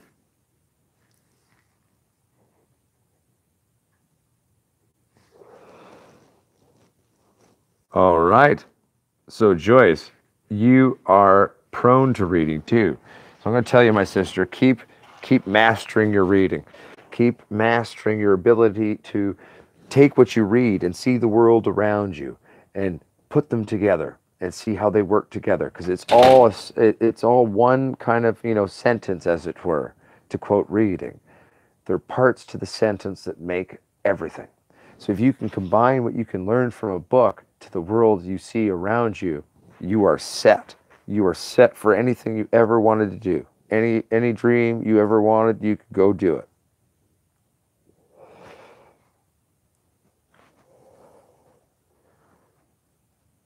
Eddie, I'm a half noof, man.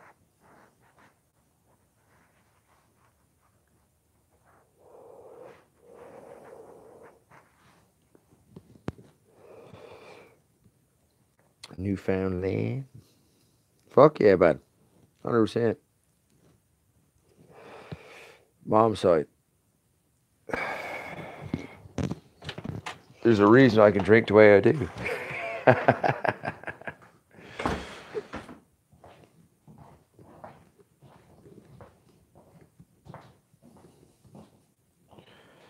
Oh no, I know it's right here. It's 3:48 a.m. for me at night. Oh, excuse me. I didn't mean to burp at you. Okay, everyone. I am going to have one more beer. But this is also the final beer of the live stream. But before we open this beer, we've only had one live stream bit. So I'm going to go to the bit. Someone hit me with a question. Make me think will I be. It'll be a fun game. It'll be funny.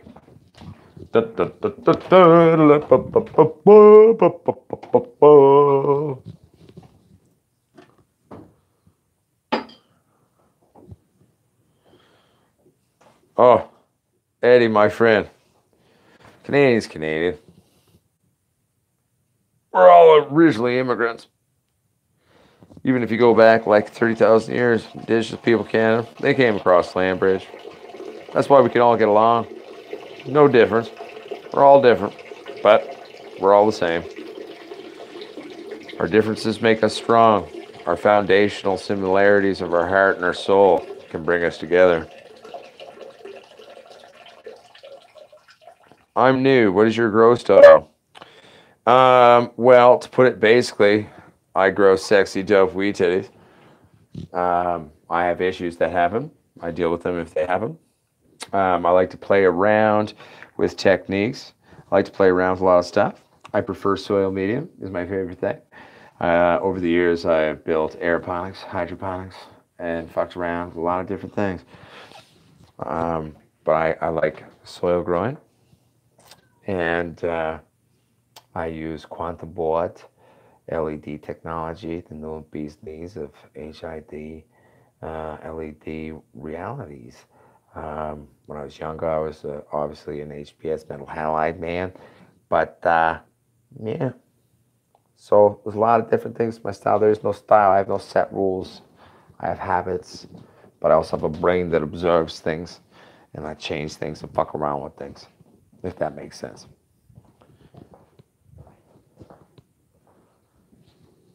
Sorry, everyone. I know that was random, but that was a good question. Soil Life. Oh, Soil Life 420. Fuck yeah. Good name. I like it. Sorry, I'm a little blind, so I had to like squint and read a little bit. Probably doesn't help that my glasses are still taped together on the one side, so it doesn't sit properly on my eyeballs. More important things to spend money on, I'll tell you. They still work, bit of tight, you know what I'm saying?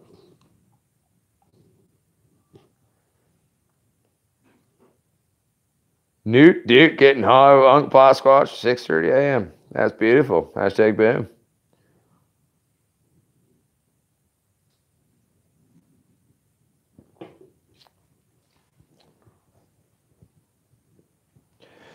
Well, technically, Stuart Harper, if you're gonna stick with, traditional high-intensity discharge lighting systems, yes, technically speaking, in terms of photo spectrum, vegging under metal halide is what you would do, and then you would switch to an HPS for your finishing flower. Or you would do a dually system where you go metal halide for the beginning, but then, leave one or two metal halides ongoing with the HPS just for the extra fun of the spectrum on the plant. That would actually do a very positive thing as well. But, I mean, if you're going to go from a 1 to the 2, one bulb, other bulb, yeah, do it. I mean, you can also get a ballast and a setup that can do both. So you can just unplug one bulb and put the other one in. Those exist. It's a thing. So you can do that too.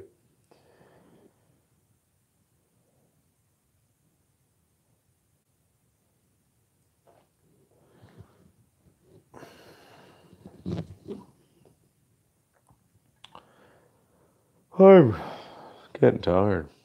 Don't worry, I'm not going away yet. I'm just sharing that, like, wow, it's been a long day. It's been a very long day, my friends. My goodness gracious me. You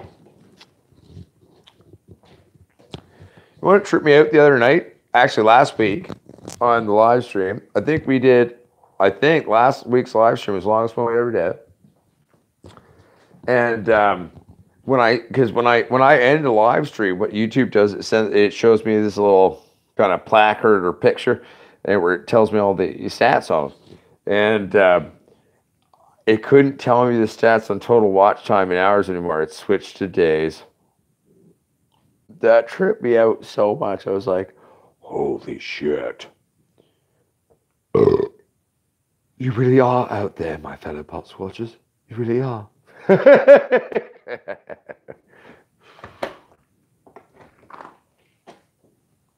Oh, shit. Frosty Nug, thank. What's crack-a-lackin'? Sadly, you're tuning into kind of the ending finish, but, you know, I'll try to keep her going for a few minutes to give you a good positive experience being here. So,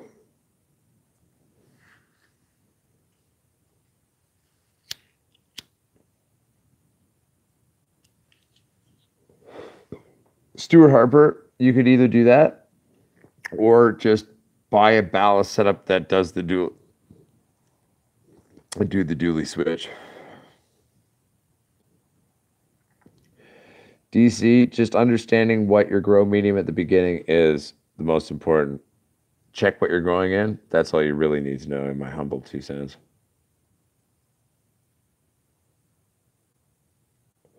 Much love to you, Zeb. Now, but also too, Frosty Nug Saint, welcome at 3:54 a.m. to the live stream. I have a question. Ask me a question or say something. I want to welcome you to the live stream and make you feel included, even though it's the end. Have a good day at work, Soil Life 420.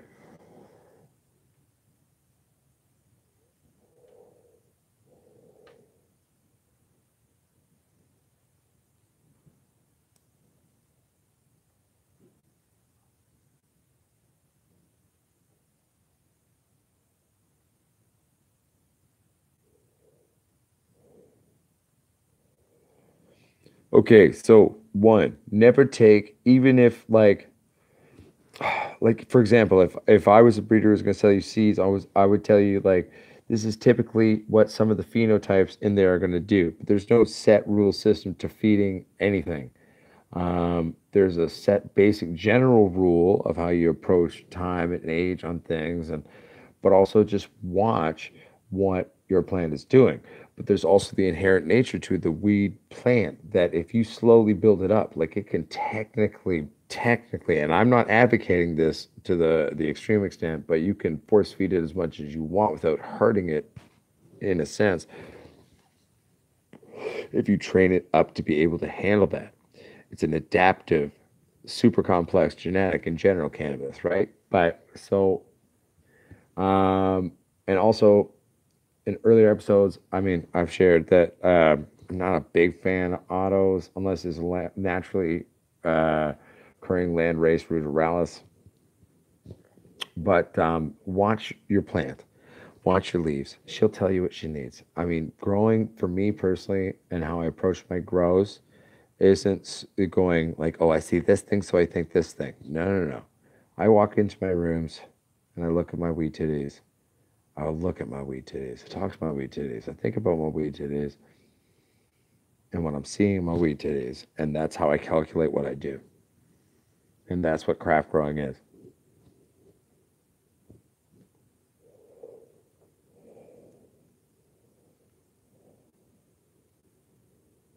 Frosty Nug Saint, send me some pictures and shit.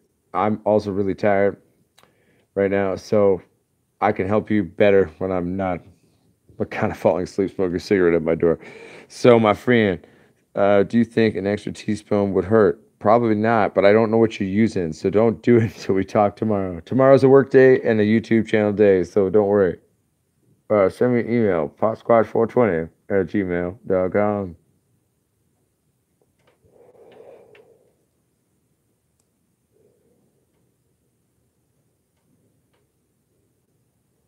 What time is it where I'm at? 3:58 a.m. Local grow guy. I could teach you that. With photos, yield comes from having one, good genetics. But the most important thing, I'm going to tell you, no. I'm going to tell you the three most important rules of if you want weight. Doesn't matter what species or anything you're growing. This is indoor weed titty growing. 3 rules. 1, have enough light. 2, have enough fucking room for your root ball to get big. And 3, oh shit. What was I going to say for 3? Let me think. Joe, don't distract me, everyone. I'm shutting my eyes. I have to think. Not so big. Yeah. And. Yeah, fuck.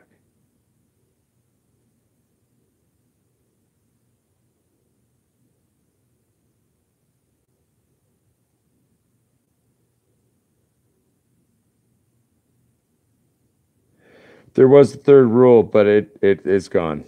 It'll come back later. I'll share it next week in the live stream, I'm sure. I tried really hard to remember that one, everyone. So maybe I did have a mouth stroke. No. My brain has always done that. But anyway, my friends, I think it's getting to that point.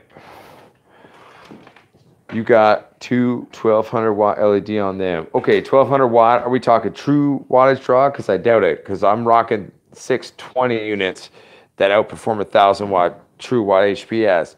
So, what systems are you rocking right now? Who are they from? I love the smell of good weed titties, man. When they're fresh and like, yeah, it's sexy.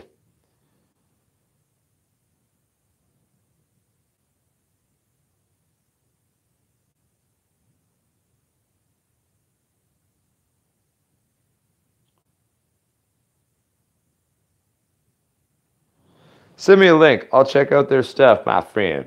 I'm curious to see what it is as well. 530 true watts. I'm curious. Send me a link. I'm curious to look at their tech. I'm running my old Mark 1 620 true chassis with the V2 3000K fucking horticulture lighting group quantum boards. The true Cadillac grow line, in my humble 2 cents.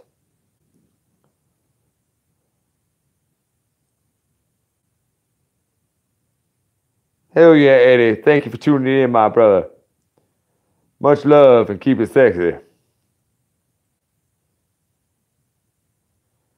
To be fair, Ganjanana, my brain does that all the time, and I had really bad migraine at work. The fact that I was able to pull off a 2-hour and 33-minute show so far, and I don't think I've sounded like a complete idiot, is awesome. Probably, I got to think about just also legal realities of the current YouTube and shit. But yeah, I'd like to do that. Oh, someone posted a thing.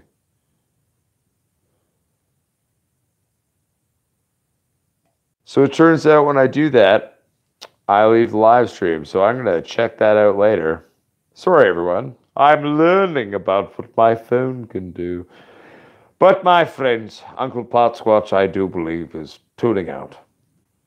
So, my cohorts of my cohorts of humanity and weed titty loving motherfuckers.